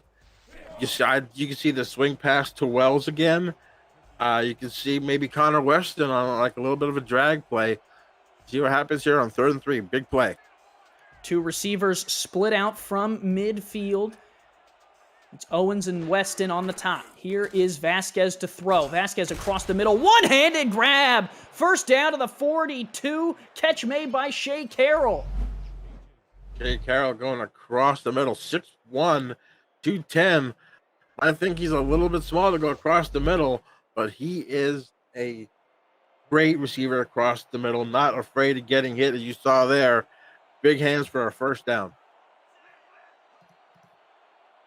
That will give them a new set of downs. They'll give to Wells. Left side, strung out, and dropped. This Los Angeles team is ready for those off-tackle runs, Gerald. They actually fought off the blocker quite well there.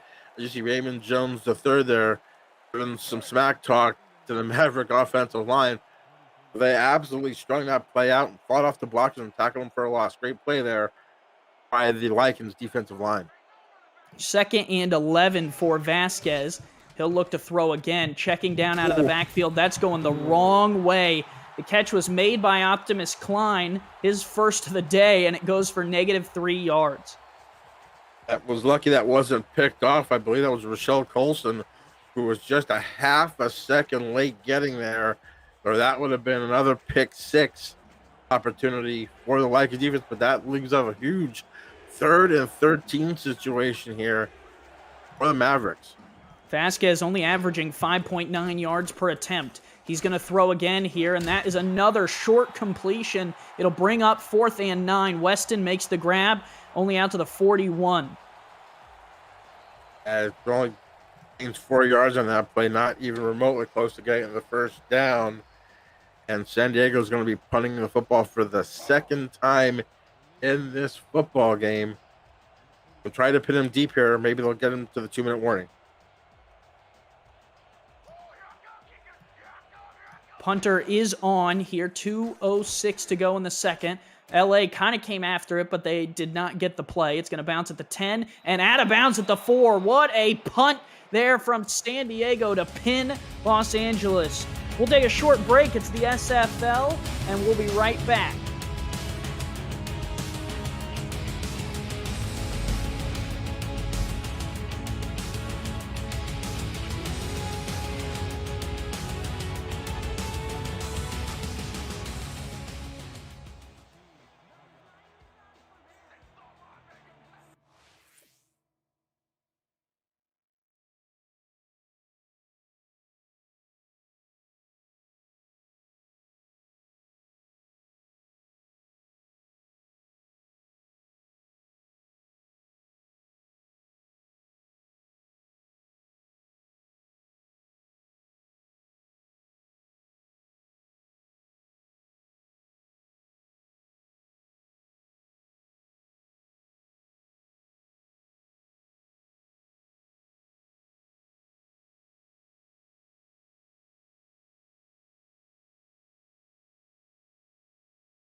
Which is big with a minute and 50 to go. I mean, it's huge, right?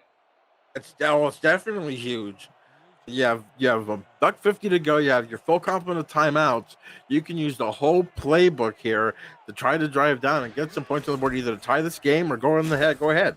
Wells up the middle, good for 3, and they have plenty of time with all 3 timeouts here too.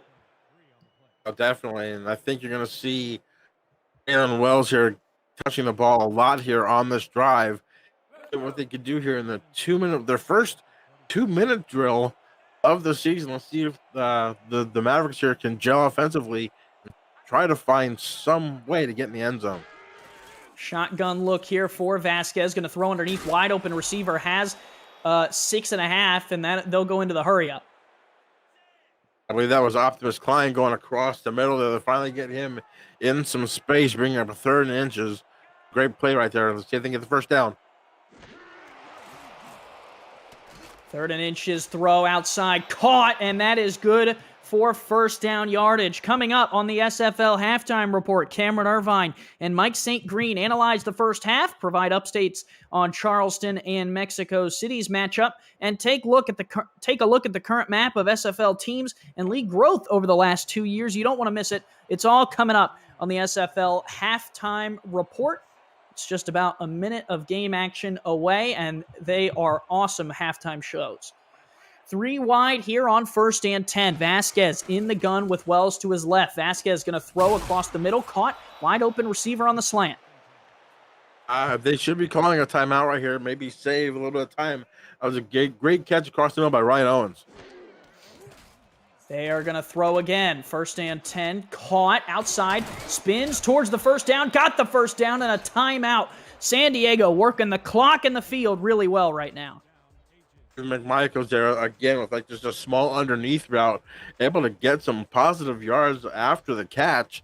Brings up a 1st and 10 at the 16-yard line of Los Angeles. I believe this is the deepest that San Diego has gotten into Los Angeles territory. I think it's the first time in the red zone. Let's see if they can pop it in. 3 receivers split out wide. They still don't have the first touchdown in franchise history. Let's see if they can find it. Out there, caught underneath and out of bounds there by Owens. Picks up another 5. I think Owens could have turned up the field a little bit, but that ball was just maybe a little bit late, but still a gain of 5, brings it up 2nd 11, gets out of bounds and stops the clock. Saves the timeouts. Great play calling right here for San Diego. Let's see if they can put it in the end zone for their first score in franchise history. 3 receivers wide. Wells offset to the left.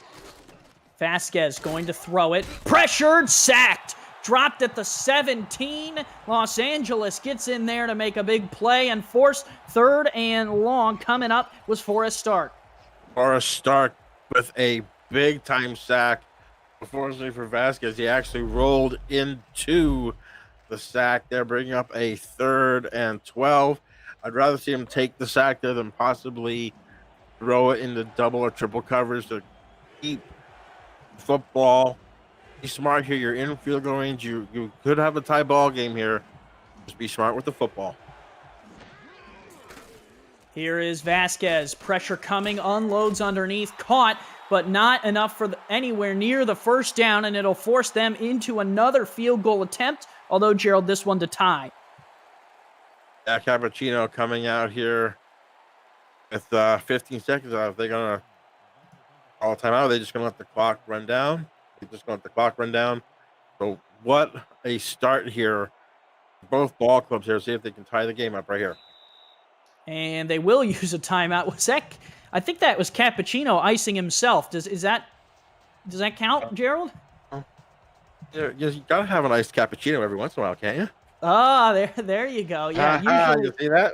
Usually kickers, the other team will take a timeout to try and get the kicker to miss, but that time Cappuccino decided to take a timeout on himself. I don't know what he may have saw, but now they will attempt to kick with 3 seconds left and tie this thing up, which through one half I think is worthy of being a win for both teams, considering some of the plays that have been made on the field. I agree. A lot of deflections, a lot of great plays defensively, and there's your tie ball game. Cappuccino hits from 35 as we hit triple zeros on the clock. Big kick. Definitely. He's been the star right now for San Diego with 12 of their 14 points. Like you said, they haven't been in the end zone, but they're in a tie ball game.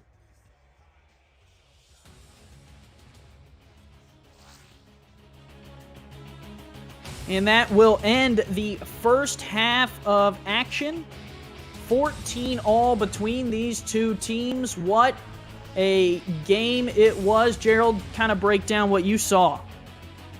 you see though, just the one turnover in the game.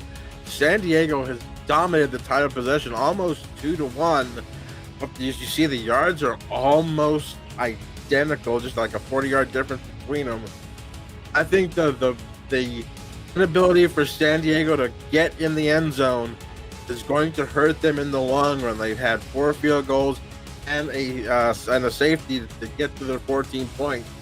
Los Angeles, on the other hand, Zoe Richardson looking really good, 11 for 16 for that 104 yards, and 2 scores, one to Davius Reed and the other one a gift basically to Jack Flash there in the end zone. Javier Vasquez looking good, but he already has 31 attempts right now in the first half. That's a game for a lot of people. He has 31 and a half. I'd like to see them run Jalen Wells a little bit more. They only ran him 9 times for 15 yards, but it's all about how San Diego can adjust their offense to somehow get their offense in the paint. Los Angeles, if you're the defense, you're playing fantastic. You're holding them out of the end zone. I think that, like I said, it's a continuity factor, I believe, with Los Angeles compared to San Diego. But give San Diego a lot of credit for holding in there. We'll now send to Cameron Irvine and Mike St. Green. The SFL halftime report is next.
Welcome back to the SFL halftime show, halftime report, along with Mike St. Green. I am Cameron Irvine. Well, that's one way to get to 14-14, 4 field goals and a safety for San Diego, and then a touchdown deflected off the thigh of Jack Flash for Los Angeles. What a game we got going on in California. Yeah, Cam, this game is actually meeting all my expectations thus far. Nico Cappuccino, 4 field goals. Sully Richardson came out looking real sharp to start this ball game. Pete Mitchell also with an interception for San Diego. Hey, this game has had a little bit of everything. I love how the expansion Mavericks came out. They were slinging the rock right away. I mean, they no regard for conservatism there. They look like they've come to play today. Yeah, I saw a little bit of this team in the preseason, and I with Jalen Wells switching over from fullback to halfback, I kind of felt like they would struggle on the ground. But the guys have some weapons on offense, and they're definitely using them in this game thus far. Yeah, over in South Carolina, I don't know what is going on with the Aztecs today. 10-0 Charleston, 5:50 to go in the first half. The offense looking anemic, and just a little bit ago, an interception for Charleston, Corey Menner, and that is Mike St. Green's stepson. My son. That's my son, Corey. How about it? So Mike St. Green gets a W in the early window. His son gets a pick in the late window. Now, unfortunately, Charleston had to punt. That just not a lot of offense in this game. A 2-yard touchdown for Keith Swearingen, really the only difference. Yeah, this is the type of game that Charleston wants to play. They just want to play down and dirty, grind it out. 1-yard touchdown run by Swearingen, 3 turnovers for Charleston. This is the way they want to play it. They want to keep it, on the ground, grind it out, get a victory. Yeah, Mexico City inside their own 5-yard line, trying to dig themselves out of a hole and trying to get some points on the board. Charleston looking for maybe an upset at home. I would have guessed that Mexico City was favored since Charleston missed the playoffs last year, but maybe it's a pick'em game. Jack's Data will have all of that information in week 2 once they have everything under their belt. We wanted to make sure we ease them into to legend mode here in the SFL season 16. But 10-0 Charleston at the half. Tie game 14-14 LA and San Diego. Well, in the last couple years, Mike, the SFL has seen tremendous growth. And for the many fans at home watching on television, they probably are always seeing all these new teams pop up. We've got LA today, or San Diego is a new expansion team. DC came into the league. LA moved from Chicago. So we thought we'd give everyone a chance to kind of refresh themselves on what the map looks like around the league. 24 teams split up into 6 divisions of 4. We've got teams in Canada, Vancouver, London in the United Kingdom, Mexico City in Mexico, and then, of course, 21 around the country. When you look at the map, Mike, you're a proud guy, proud SFL, enthusiast. What do you like most about kind of where the league has grown, and where do you want to see it go next? Wow, I've been around this league actually since season 14, and it has grown exponentially since then. Hey, the map is exploding. What are the possibilities? I can tell you one city I wouldn't mind seeing it going to here in the near future is up in the Northeast area, some coal miners up that way. But, we'll have to see on that. But there's some great guys in this league that's looking for ownership. Ethan Kai is one great guy. I can name a few. He wants to do a team up in Washington. But, hey, this league, it could go anywhere. It could explode.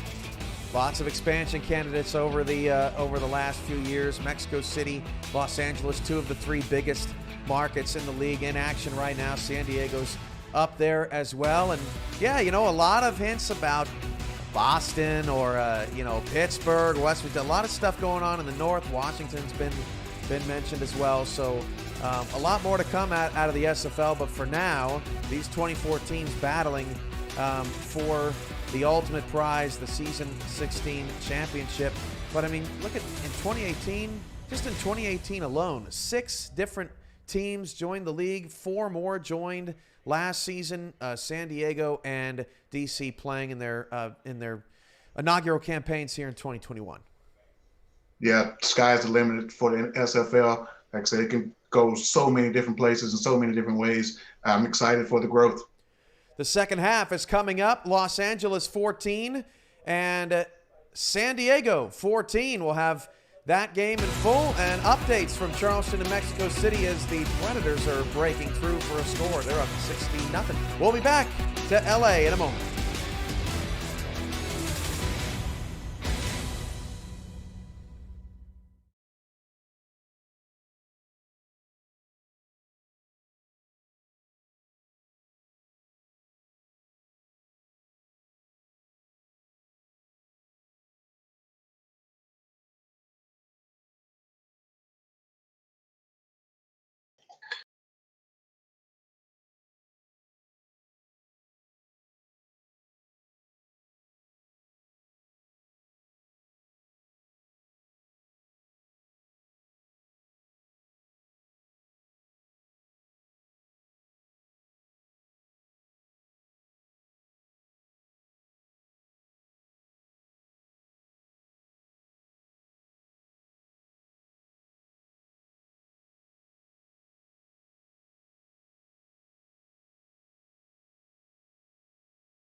Back here in sunny Los Angeles. Thank you to Cam and Mike St. Green for the halftime show. Wonderful stuff from them.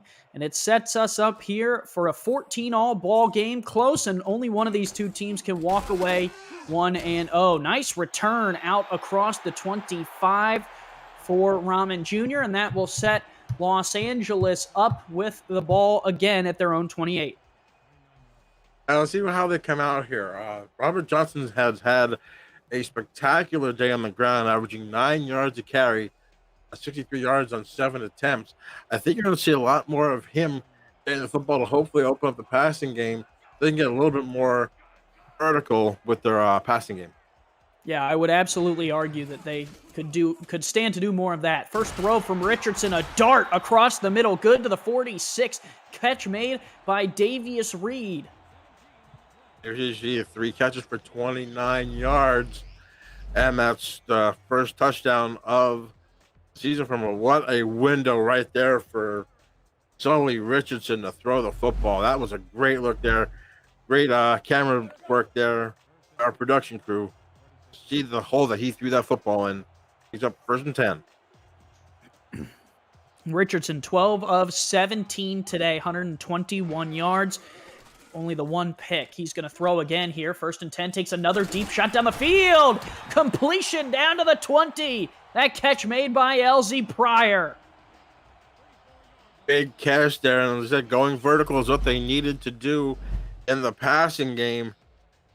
He just breaks it off. Great just the nonverbal communication there. The eyes of LZ with the quarterback. Took it inside, and Sully hit her perfectly. And the field's flipped already.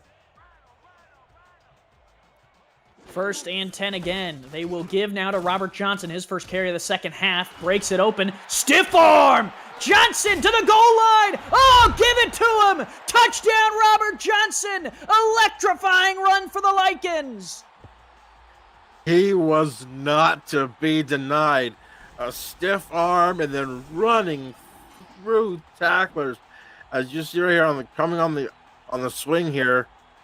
Great blocking there by the outside. The stiff arms, Ray Lenurl.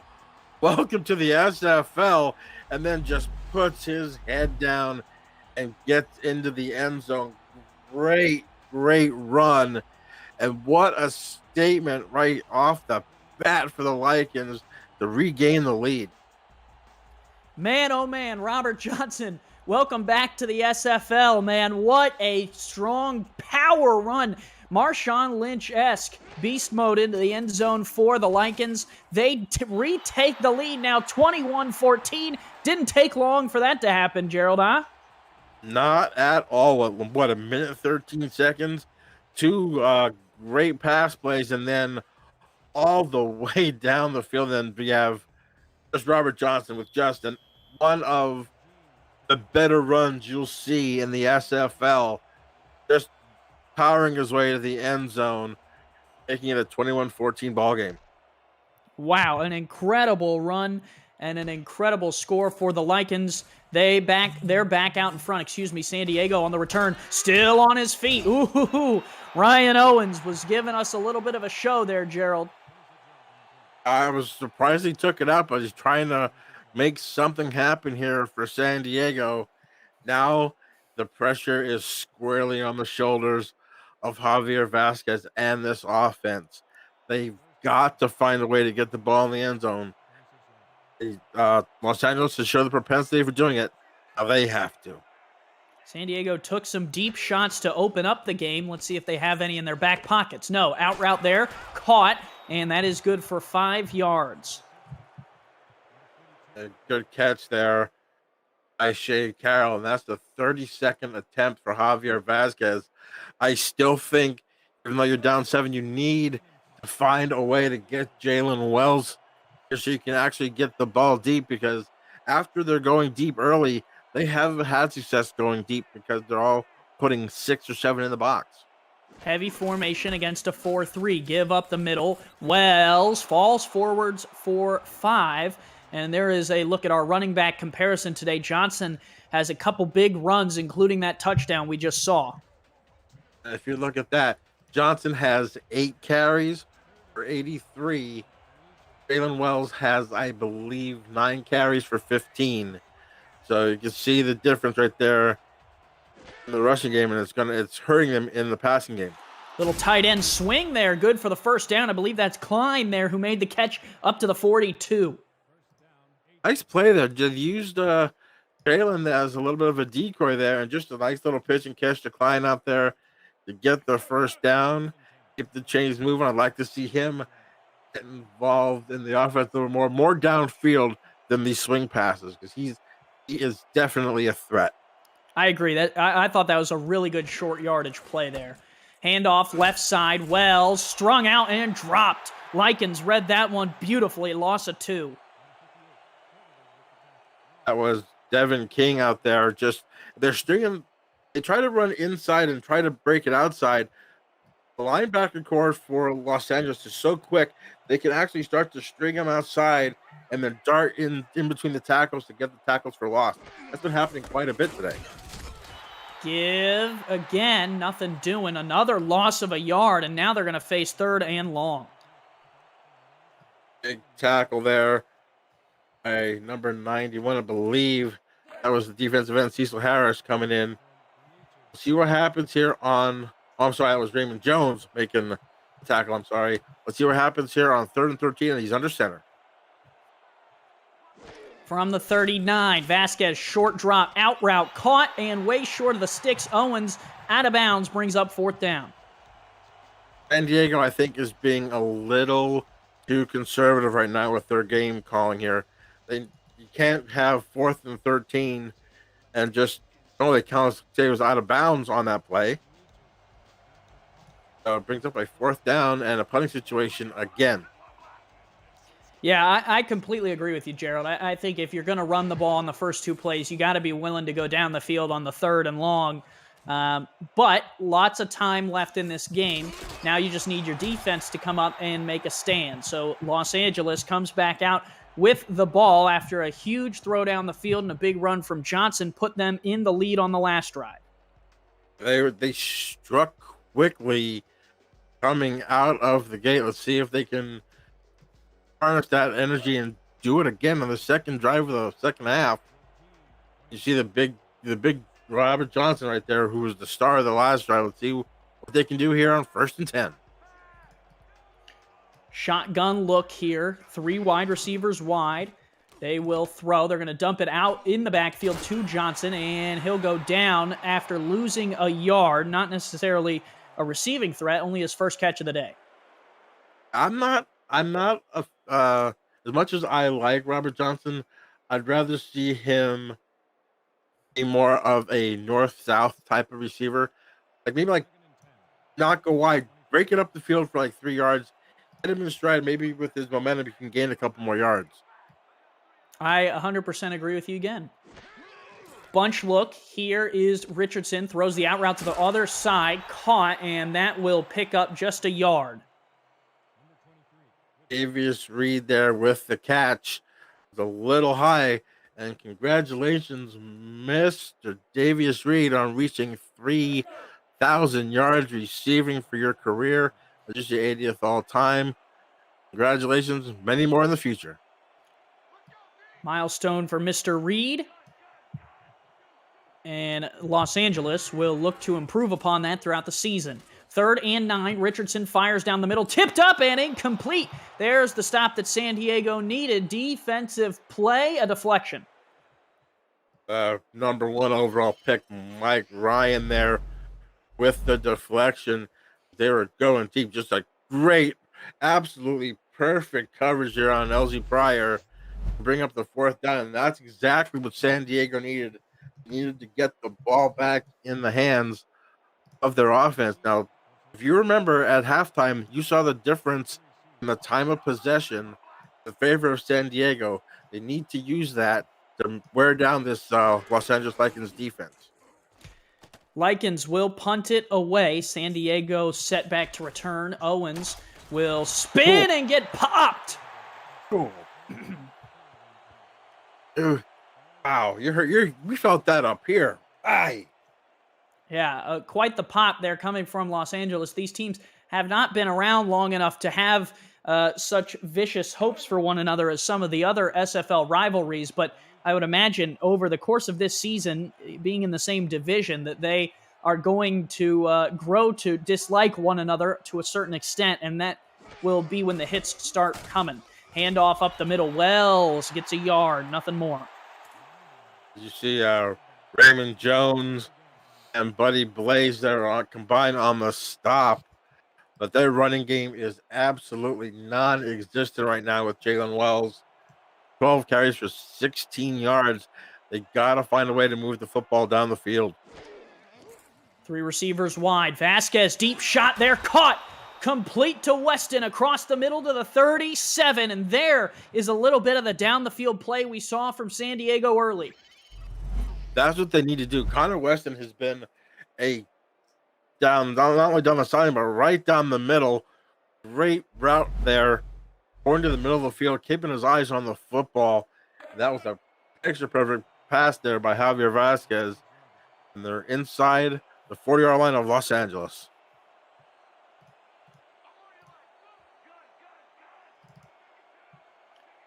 First and 10 from the 37. 5:07 to go here in the third. Vasquez steps up into the pocket and checks it down to Wells. Loss of 3 there. If I was Wells, I think I would have just knocked that ball down instead of taking that hit there and getting the loss of 3. As you see Danny Stinson coming up, just absolutely reading the play fantastically, and just comes up and just lays the boom. Great open field tackle for a loss of 3. Vasquez last season in St. Louis, bottom 5 in completion percentage at 64%. San Diego looks to have made it a focus to try and get that number up to 75% today so far. Pressure coming and an incompletion there. Almost a sack there on Los Angeles' side of the ball for Raymond Jones III. Raymond Jones III stepping up with the injury to Cheeseburger R. Rivers early in the first quarter, coming up big with almost a sack, but definitely a quarterback pressure, forced this 3rd and 13 once again. Another big 3rd down here, San Diego.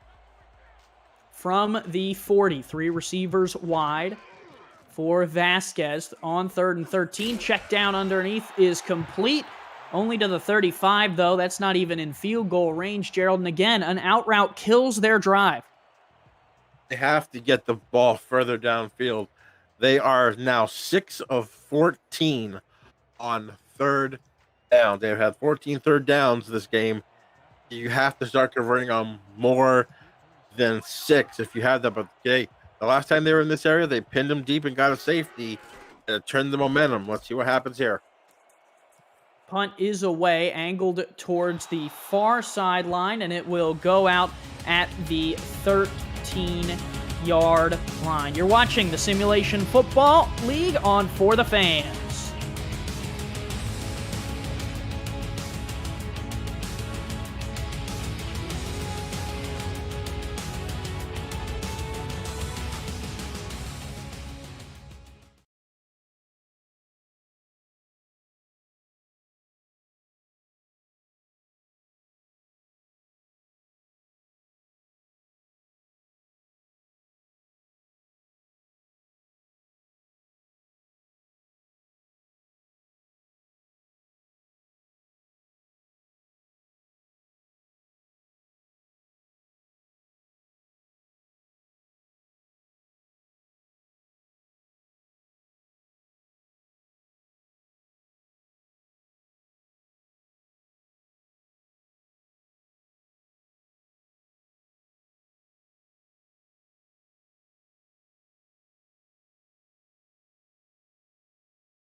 Sunny Los Angeles, the site of Week 1 SFL action between the San Diego Mavericks and the Los Angeles Lycans. First game in San Diego Mavericks history. They find themselves down by 7, just having punted back to the Lycans.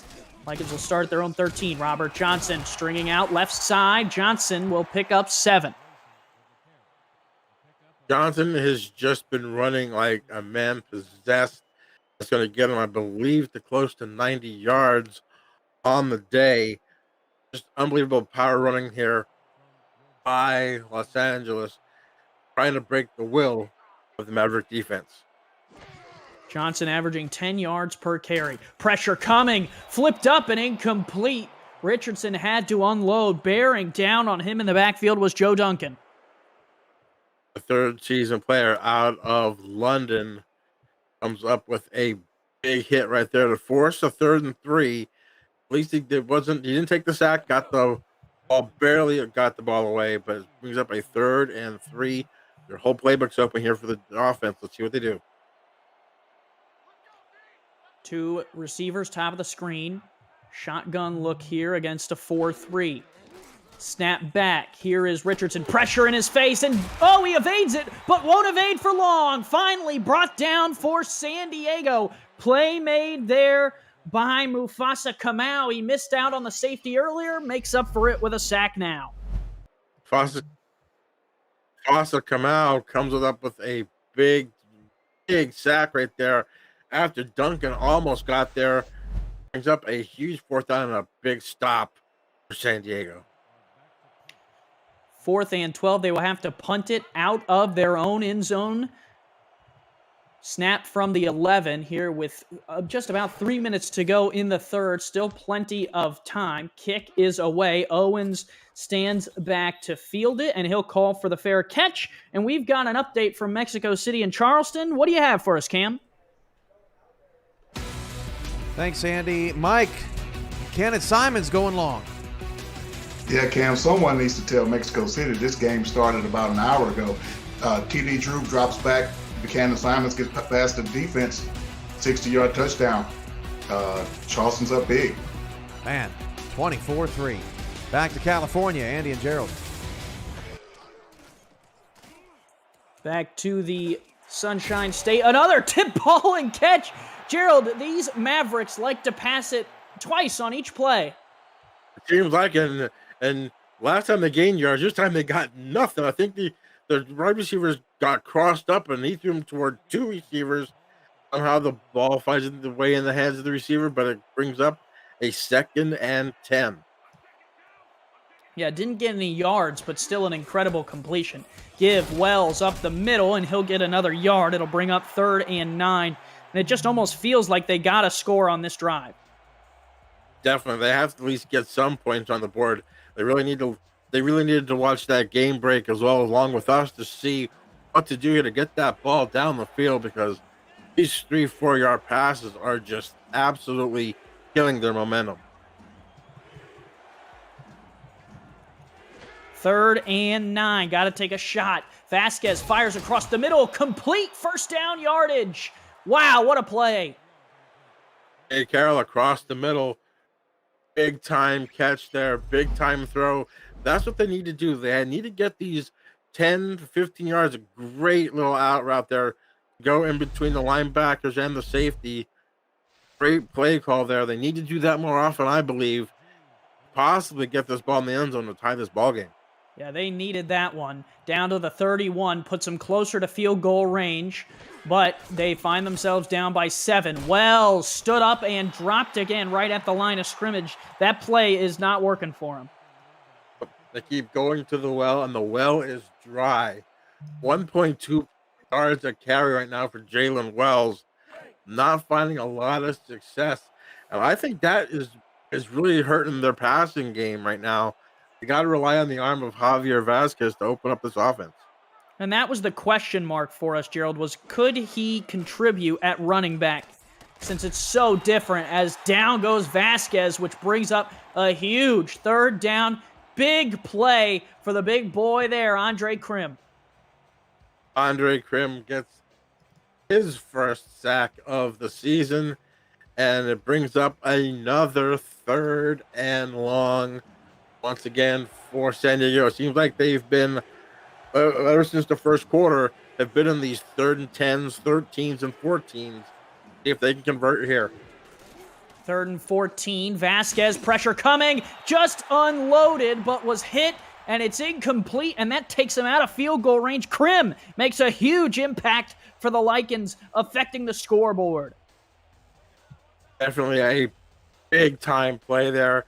Knocked them out of field goal range with that sack. It's going to force the punt again. See if Alex Domian can pin them deep again. But once again, a missed opportunity for the San Diego Mavericks offense.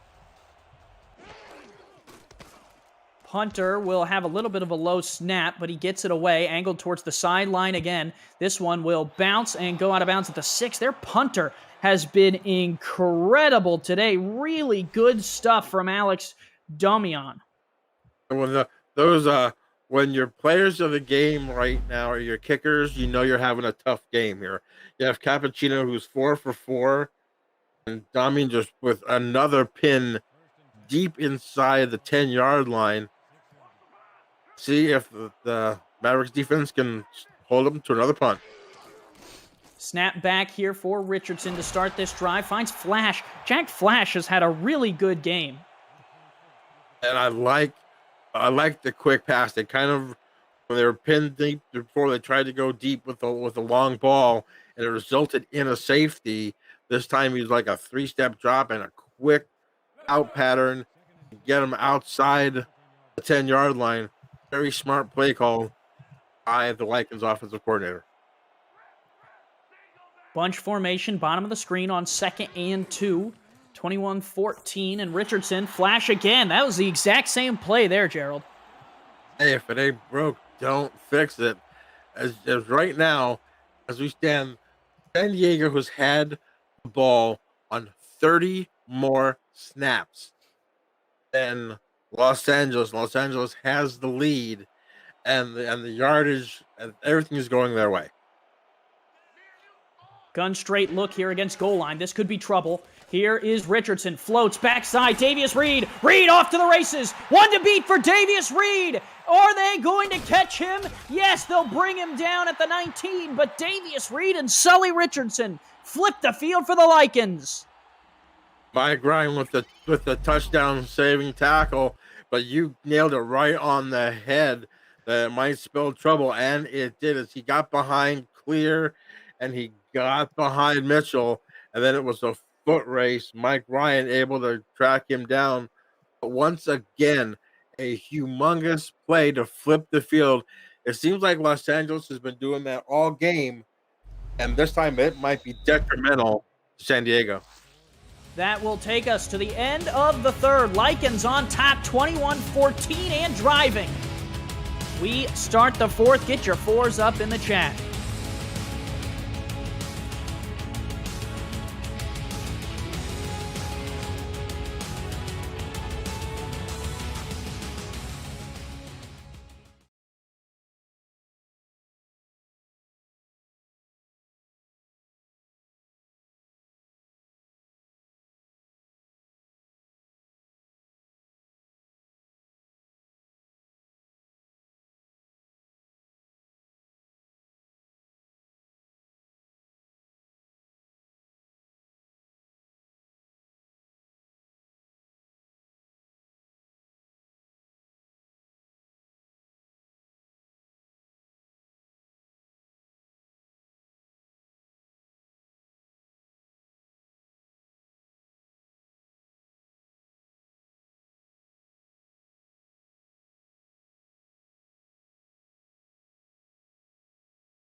Back here in Los Angeles, 60 degrees today. I am Andy Hamilton, and I am joined by Gerald Giudice in the booth with me here for the first game between the San Diego Mavericks and the Los Angeles Lycans, as well as first game in Season 16 for both teams.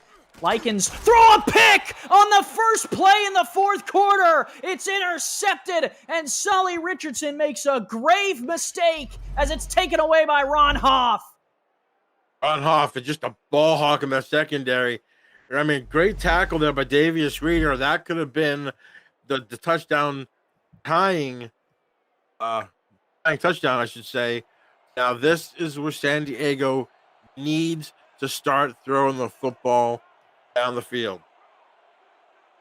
Ron Hoff, against his former franchise, takes it away, giving his team another chance to knot this thing up. First play is a out-of-bounds pass. Hoagland makes the catch. No gain, and this is what's killing San Diego right now. Sully Richardson on 26 attempts has 231 yards. Javier Vasquez has 238 on 17 more attempts. If you San Diego, you've got to start throwing the ball further down the field. They did on the first drive. Instead, they give to Wells, and he gets a yard, setting up again for 3rd and 9. We talked about it at the break, Gerald. Third downs are what is killing San Diego right now. Right now, they're 7 for 16, but you're expecting an offense really put together pieces to convert. They're going to get a free 5 here. Vasquez slings it across the middle, incomplete, but the offsides will benefit them there. And we saw them do that in the first drive of the game, Gerald. They chucked it right down the field. They looked like that was going to be their plan of attack, and since then, they've kind of reeled it back in. Andre Krim got a little bit happy feet there, but yeah, I agree with you. I thought they were going to start moving the ball down the field, but then they got, I think, ultra conservative with their passing game, and that's not helping Jalen Wells at all, because Jalen Wells has nowhere to run the football. They're running 5-6 yard passes. They're keeping everybody in the box, as you can see. 2 in the backfield again. Twins to the bottom of your screen are wide open against a 4-3 look. Here is Vasquez to throw. Going to dump it out to Wells on the far side. Wells does not have the speed to get to the line to gain, and it's 4th and 2. You said when Wells goes east and west, the defense for Los Angeles has the speed to string him out and keep him from getting that first down. And again, a big defensive stand. I believe Thomas Rahm there with the big tackle, and it forces another punt. Kick is away, and Los Angeles will field it at the 30. The ball's on the ground, and San Diego has it. I don't know if the Mavericks have any cats around, and I don't know how many lives they have. It's been way more than 9, but they keep getting the ball back. Unbelievable. Just a fumble there, and just Johnny on the spot there to recover the football. Special teams is what's keeping San Diego in this game, between the punter, hitting him deep, Cappuccino with 4 field goals, and now the special teams recovering a muffed punt. These are prime opportunities for you to put points on the board. You need to do it, and you need to do it quick. They've had plenty of chances. Give to Wells, left side. Wells with some room. Jalen Wells, first down run to the 20. Almost doubled his yards there with a 10-yard gain. His longest of the day for sure. And this is what San Diego needs. Maybe open up that middle of that field to give Javier Vasquez a chance to get that ball in the end zone here.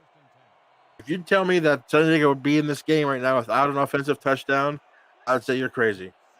Wells, 38 touches, has more receiving yards than he does rushing yards today. They will throw, dump out to Hoagland on the outside. Hoagland gets a yard and then goes down. This Lycans team rallying to the ball really well, especially, Gerald, for how long they've been on defense. Oh, Buddy Blaze at the stop there. They have been on the field, I'd say, for 2/3 of this game. And it might take its toll here, but they are just swarming to the football still. It's amazing. Amazing conditioning.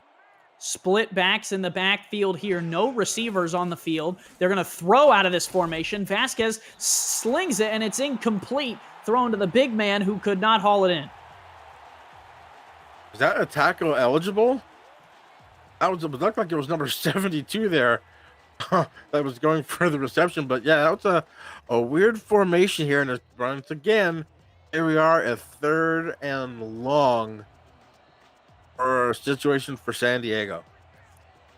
Split backs, 3 receivers wide on 3rd and 9. Got to throw here. Vasquez dumps out to Wells out of the backfield, and Wells hammered down well short of the line to gain, and San Diego will call on their kicking unit. Again, we can't sit here and say enough about having to throw the ball down the field. You get the football in field goal range, and you only gain, 18 yards?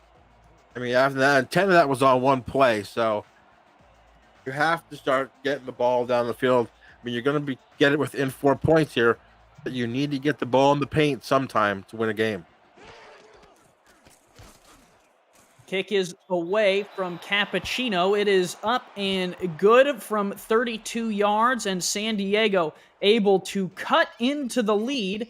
And let's check in with Mexico City and Charleston down in South Carolina and what's going on around the league back at SFL Studios. Thanks, Andy. The alarm clock has gone off for Mexico City, Mike. Yeah, Cam, looks like Mexico City finally woke up. Matt Wilson with a touchdown pass to KL Barrett. They're trying to creep back into this ballgame. But Charleston back inside the 5, back to California with Andy and Gerald.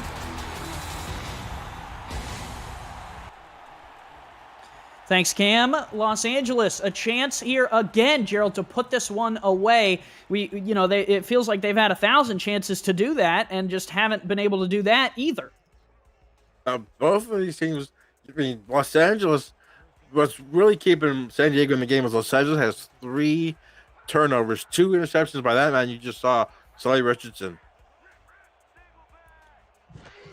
Bunch formation here.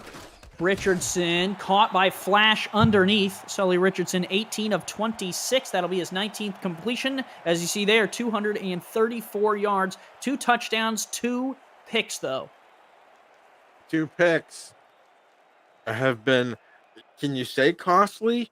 Because San Diego hasn't turned any of those turnovers into either 6 or 9 points. That's not going to win you any games here in the SFL. 70% completion percentage for Richardson. Here is another throw out to Robert Johnson on this left side. Johnson threw one and will be run out of bounds at the 35-yard line, even taking out Shea Carroll on the sideline. Johnson just looking for someone to hit, whether they're on the field or not. Get a nice little swing pass there. Comes back and actually goes by Jacob Clear and puts his shoulder down and absolutely runs over Raylan Earl and Devin King to get to 3rd and inches. And with Robert Johnson's running the football, you just think this should be an easy conversion. Opportunity here on 3rd and inches to move the chains. They give Johnson left side, and he does so. Robert Johnson out across the 45 to the 47, and they will pick up the first down. Great patience here by Robert Johnson, as you see, waiting for his blocks to open, and beautiful run there. Great tackle and pursuit there by number 99, KT Slater, but it's for no avail. If they get the first down, they keep the clock running. First and 10 here. Richardson throws it outside, and that is caught for a couple. Well, if you're liking what you're seeing, Week 2 begins next Saturday on 11 Sports Network and the FTF Twitch channel as Los Angeles visits Houston and Lone Star travels to Carolina. Then Jacksonville and Florida renew the battle for the Sunshine State, and St. Louis hosts Queen City. Coverage starts at 4:30 Eastern.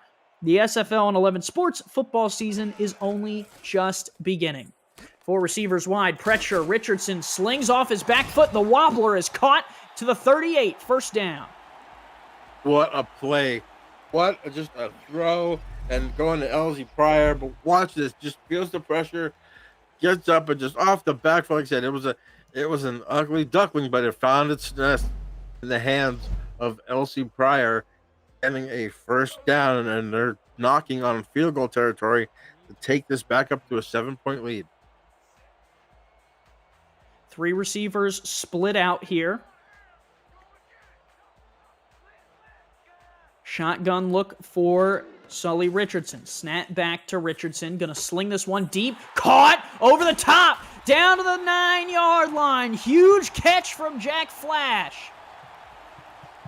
Jack Flash with a great catch. I think they thought they were going to throw the ball to the underneath receiver, and the safety just froze a little bit, and it just let enough room for Richardson to just lob that ball over the outstretched hands of Jacob Clear and get them first down and goal at the 9, and they're looking to put this game away. Ray Lenurl, the rookie safety there, jumped a little bit early and was not able to make the play on the ball, and it sets Los Angeles up here first and goal. Richardson slings back in the end zone. Caught! Touchdown, Likens! Play made, and the catch is there, and it is a touchdown for Chris Lee, the first of his career. What a touchdown and what a drive for LA. As you say, Chris Lee with his first touchdown grab of his career. Just a great route, just a perfectly thrown ball by Sully Richardson, coming back from that interception on the last drive, and Los Angeles up by 10, looking to go up by 11 with the extra point pending. What a big play for Los Angeles. It may have just propelled them to the first victory under the new ownership regime, and it may have put them at 1-0. Still a lot of game to go, but San Diego now finding themselves down by 11. We see all the things in the comments. We love LA. If you're in LA, you've got to be loving this right now. Congrats to Chris Lee on your first touchdown. That might have sealed it, like you said. With San Diego not being able to find the end zone, they got to find the end zone, and they got to find it fast. Kick is away. Return is coming for Owens. Owens bounces out to the 20-yard line, and that is where San Diego will take back over. And we've talked about it a couple times, Joe, but Vasquez has to go down the field. I think at this point, with an 11-point difference, you almost take Jalen Wells out of the equation. You have to take Jalen Wells out of the equation. You can see right there, 19 carries for 34 yards. Now you got to go down the field with your passing. You have no choice but not to do that.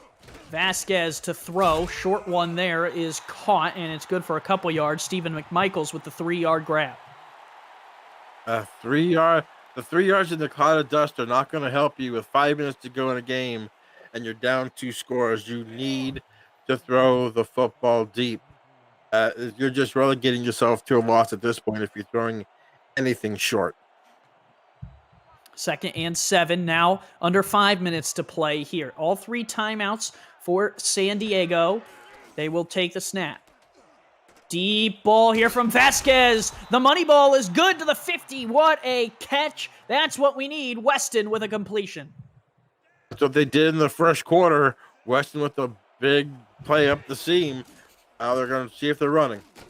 Hoagland out of the backfield will pick up a couple. 3-yard catch for Nick Hoagland. Does stop the clock there at 4:37. Great play there by Nick to get out of bounds there. Stop the clock at 4:37 to go. 2nd and 7. Let's see if they're going to try to go over the top with Weston again. Weston having a great game. 129 yards on 7 catches. Every star offensive player besides Vasquez himself has a catch.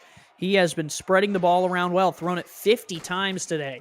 He's going to chuck it again. This one to Wells out of the backfield, and Wells will not get out of bounds and only picks up a yard. Big 3rd and 5 here. Their 20th third down attempt of the ball game. Vasquez, pressure coming, dropped. In the backfield at the 48, Raymond Jones III is Johnny on the spot and makes the play. Once again, the Lycans defense somehow, some way, have been on this field for about 2/3 of this game and can just still find a way to make a play. Big fourth down here for San Diego. You need to convert. Offense out on 4th and 9. They need to get across the 42-yard line to pick up the first down. Vasquez, short drop. Out route is out of bounds, and LA will take over at the 45. We're going to sound like a broken record, but it was a great catch by Shea Carroll, but when you're 5 yards short of the sticks, it doesn't really matter, and they get the ball again. It's just missed opportunity after missed opportunity for San Diego in this ball game, and that's going to be the story for their possibly first loss of the season. There's time left, but it's not looking good. San Diego does have all 3 timeouts. It is a 2-score game, so they can give up a field goal and keep it at a 2-score game, but Robert Johnson right away moves the chains and will pick up the first down. A field goal, Gerald, only makes it a 14-point game here, so that would still be 2 touchdowns and the extra points. They just cannot let LA get in the end zone. They can't let them get in the end zone. They get that home to a field goal. I think you're going to see a lot of number 33 in yellow, Robert Johnson here, already with $115 in the game on only 11 carries. Yeah. I mean, they have been efficient with their offensive plays, and I think you're going to see a lot of number 33. Robert Johnson only played in 7 games last season, averaged 3.7 yards per carry, up to 10.5 today, and they'll feed him again. He picks up another 2 yards before being ridden down. And this is just absolutely just bleeding the clock, and that's what they're doing. They're just going to leave no time left for San Diego here, and they're going to have to start using their timeouts or find a way to stop them or find a way to get the 4th turnover of the ball game. Let's see what happens here on 2nd and 8. Split backs in the backfield, 1 receiver to the bottom of the screen, 4-3 look out of San Diego. So probably be the last play before the 2-minute warning. Give up the middle. Robert Johnson has the first down yardage, and that will definitely take us to the 2-minute warning. No reason for LA to snap it before. Just unreal. Just power running by Robert Johnson. You can see runs through 1 tackle, 2, and gets the 3rd. Finally, Jacob Clear brings him down. He got hit right at the line of scrimmage and was able to gain 8 yards to get us to the 2-minute warning. That will take us to the 2-minute warning. 28-17 LA on top of San Diego with the ball. We'll be right back.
Richardson underneath comes out to Robert Johnson, who gets absolutely stuffed by big number 97, Joe Duncan, and makes them call a timeout. Their first timeout of this second half brings up a 2nd and 10. Yeah, 1:57 to go. The run was inevitable there, Gerald. I am interested to see if San Diego can even get the ball back here. 1 first down would do it. Richardson is under center. Johnson in the backfield with 1 to his right. They give Johnson wide open, stiff arm. Robert Johnson down inside the 5, and that should do it.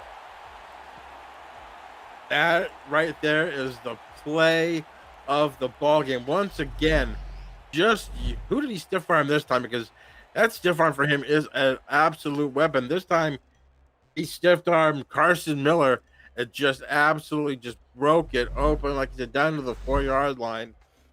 $1:50 to go, 1 timeout remaining for San Diego. LA knocking on the door. You hand it to Robert Johnson to give him some love to get it in the end zone. He's been carrying them on this drive. And the wherewithal to stay in bounds, forcing San Diego to use that timeout. And now the Lycans can just kneel this one away, as San Diego will burn their last timeout, but they're also within field goal range, and if they need to run some plays to try and score, they can.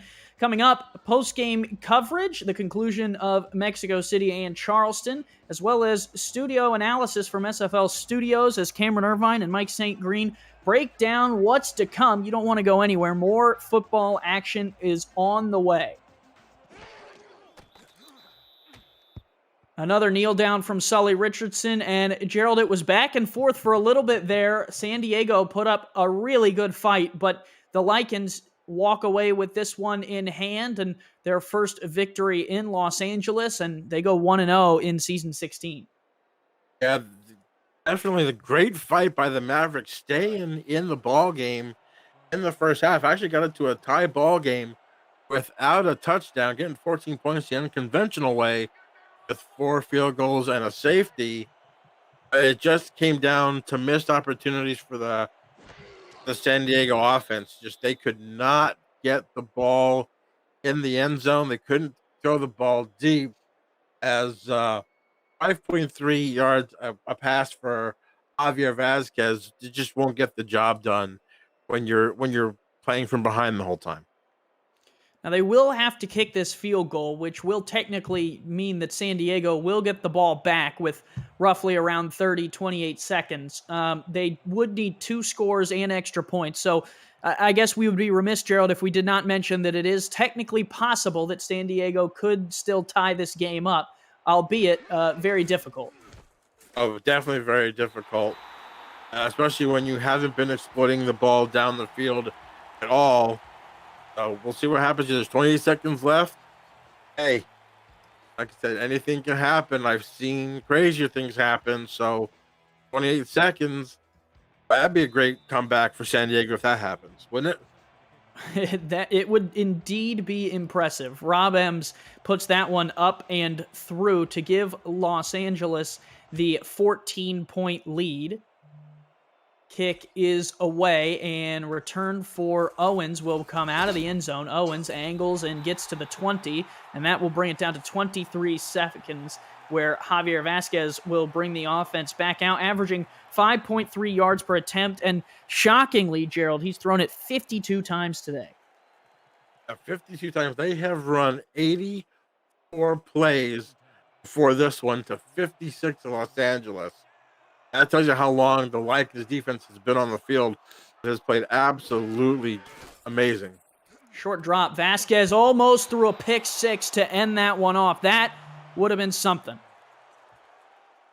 Yeah, that just would have just summed up the game.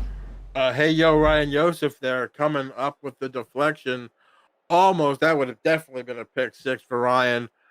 The ball falls harmlessly to the turf.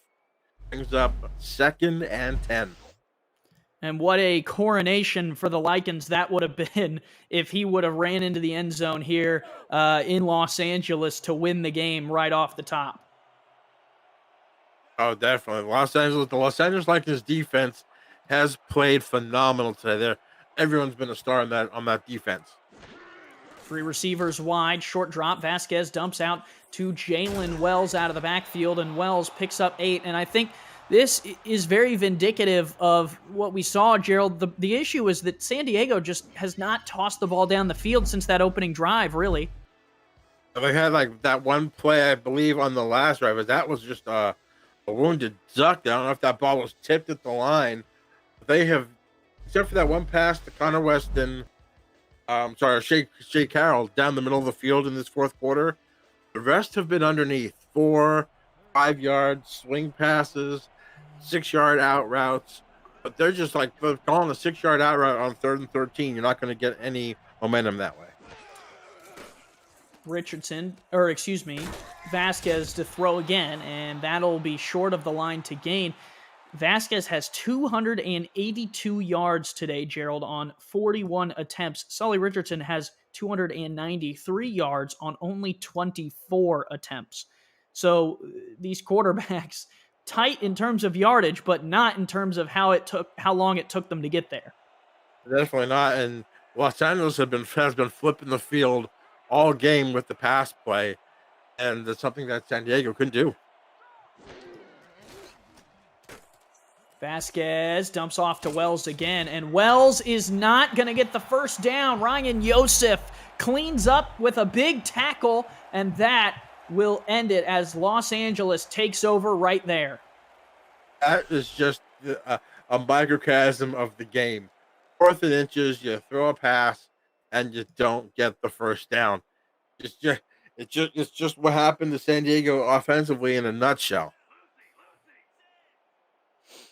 Los Angeles will take one knee, and this thing will be over. The Los Angeles Lycans, their first win in L.A., the first win under new ownership. Rochelle Colston and Tom Rahman celebrate. The San Diego Mavericks will head back to the drawing board. It's a long season, Gerald. One game does not define how teams will end out throughout the 12-game season. Plenty of football to come.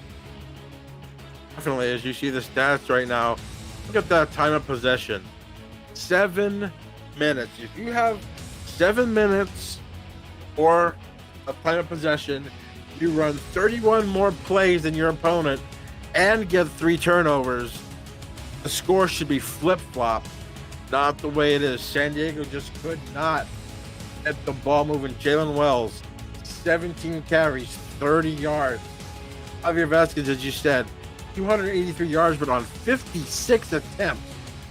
And then Sully Richardson on the other part, 75% completion percentage, 293 yards. But I think your player of the game has got to be Robert Johnson. 15 carries for $153 and a score. Defensively, Braylon Earl had 10 tackles for San Diego. Buddy Blaze for Los Angeles, 13.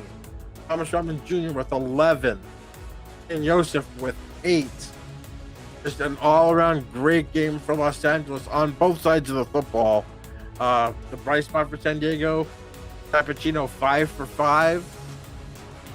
Field goals, and you got that defensive safety, but all in all, it was just the LA show in this game. Yeah, the Lycans come in. They do what they need to do in order to put themselves on top against a San Diego team which had a lot of key members coming over from different teams. They had a lot of drafted players, a very young San Diego team, I will say, Gerald. They will have room to grow aplenty, and I'm sure they will get better as the season goes on. Your player of the game for today's game is Sully Richardson, 24 of 32. The 2 picks, but it went with 294 yards and 3 touchdowns. For Gerald Giudice, I'm Andy Hamilton. This has been a presentation of the Simulation Football League. Your final score, Lycans on top over San Diego. Now, let's send it to Cameron Irvine and SFL Studios for post-game analysis and what's coming up next.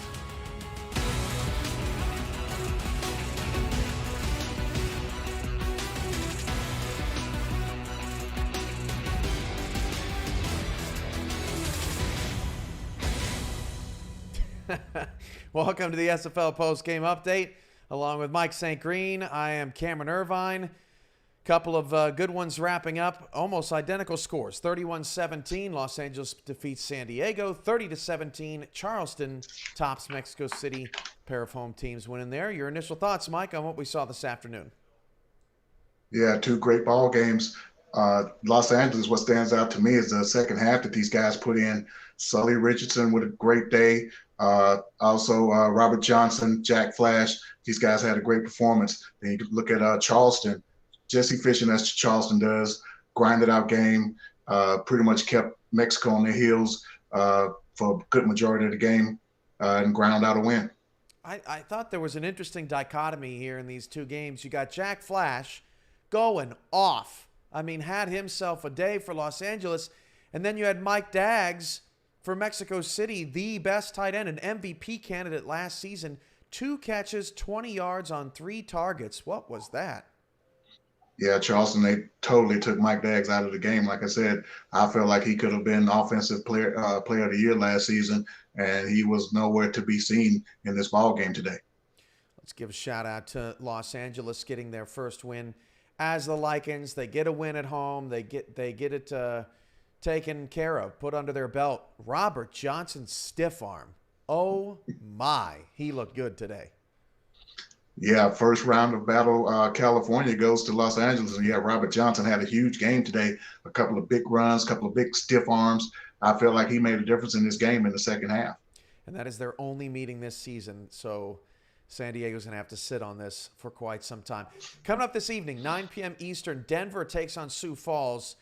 A highly anticipated matchup in the SFL community. 2 teams that made the semifinals last season, now West Division rivals. That kicks off around 9 p.m. Eastern on LSN, the Lacrosse Sports Network, FTF's Facebook page, and FTF's Twitch page after these NFL Conference Championship games conclude. And basketball concludes on FTF as well. What are you looking most forward to in that one? We also have Portland and St. Louis tonight on SFL Twitch too. Yeah, it's hard to believe that a team that's made the SFL finals the last 2 seasons is kind of a fly under the radar team. But Sioux Falls, hey, all they do is keep those guys up there. They grind it out and, hey, win ball games. So they don't have to be popular, but all they do is win. They're going up against Denver, season 13 champs. We'll see how it goes. And it's going to be cold. 18 degrees, feels like 9 in Sioux Falls. Denver knows all about that, so they probably won't have a problem with that. 4 games in the books today, 10 in the books in week 1, 2 to go. Mike, your final thoughts before we take an afternoon break and see the viewing audience back here in a few hours. Final thoughts so far is only one home team has lost a game all weekend. So, hey, I don't know. Road teams pick the pace up because these home teams are coming for you. Yeah, they're definitely getting off to a hot start. Fans in the stands all over the place in the SFL, so you got to deal with all that noise. For Mike St. Green, I'm Cameron Irvine. This has been a presentation of the Simulation Football League on FTF. And we're back at 9 Eastern on LSN, FTF Facebook, and FTF Twitch. Till then, see y'all.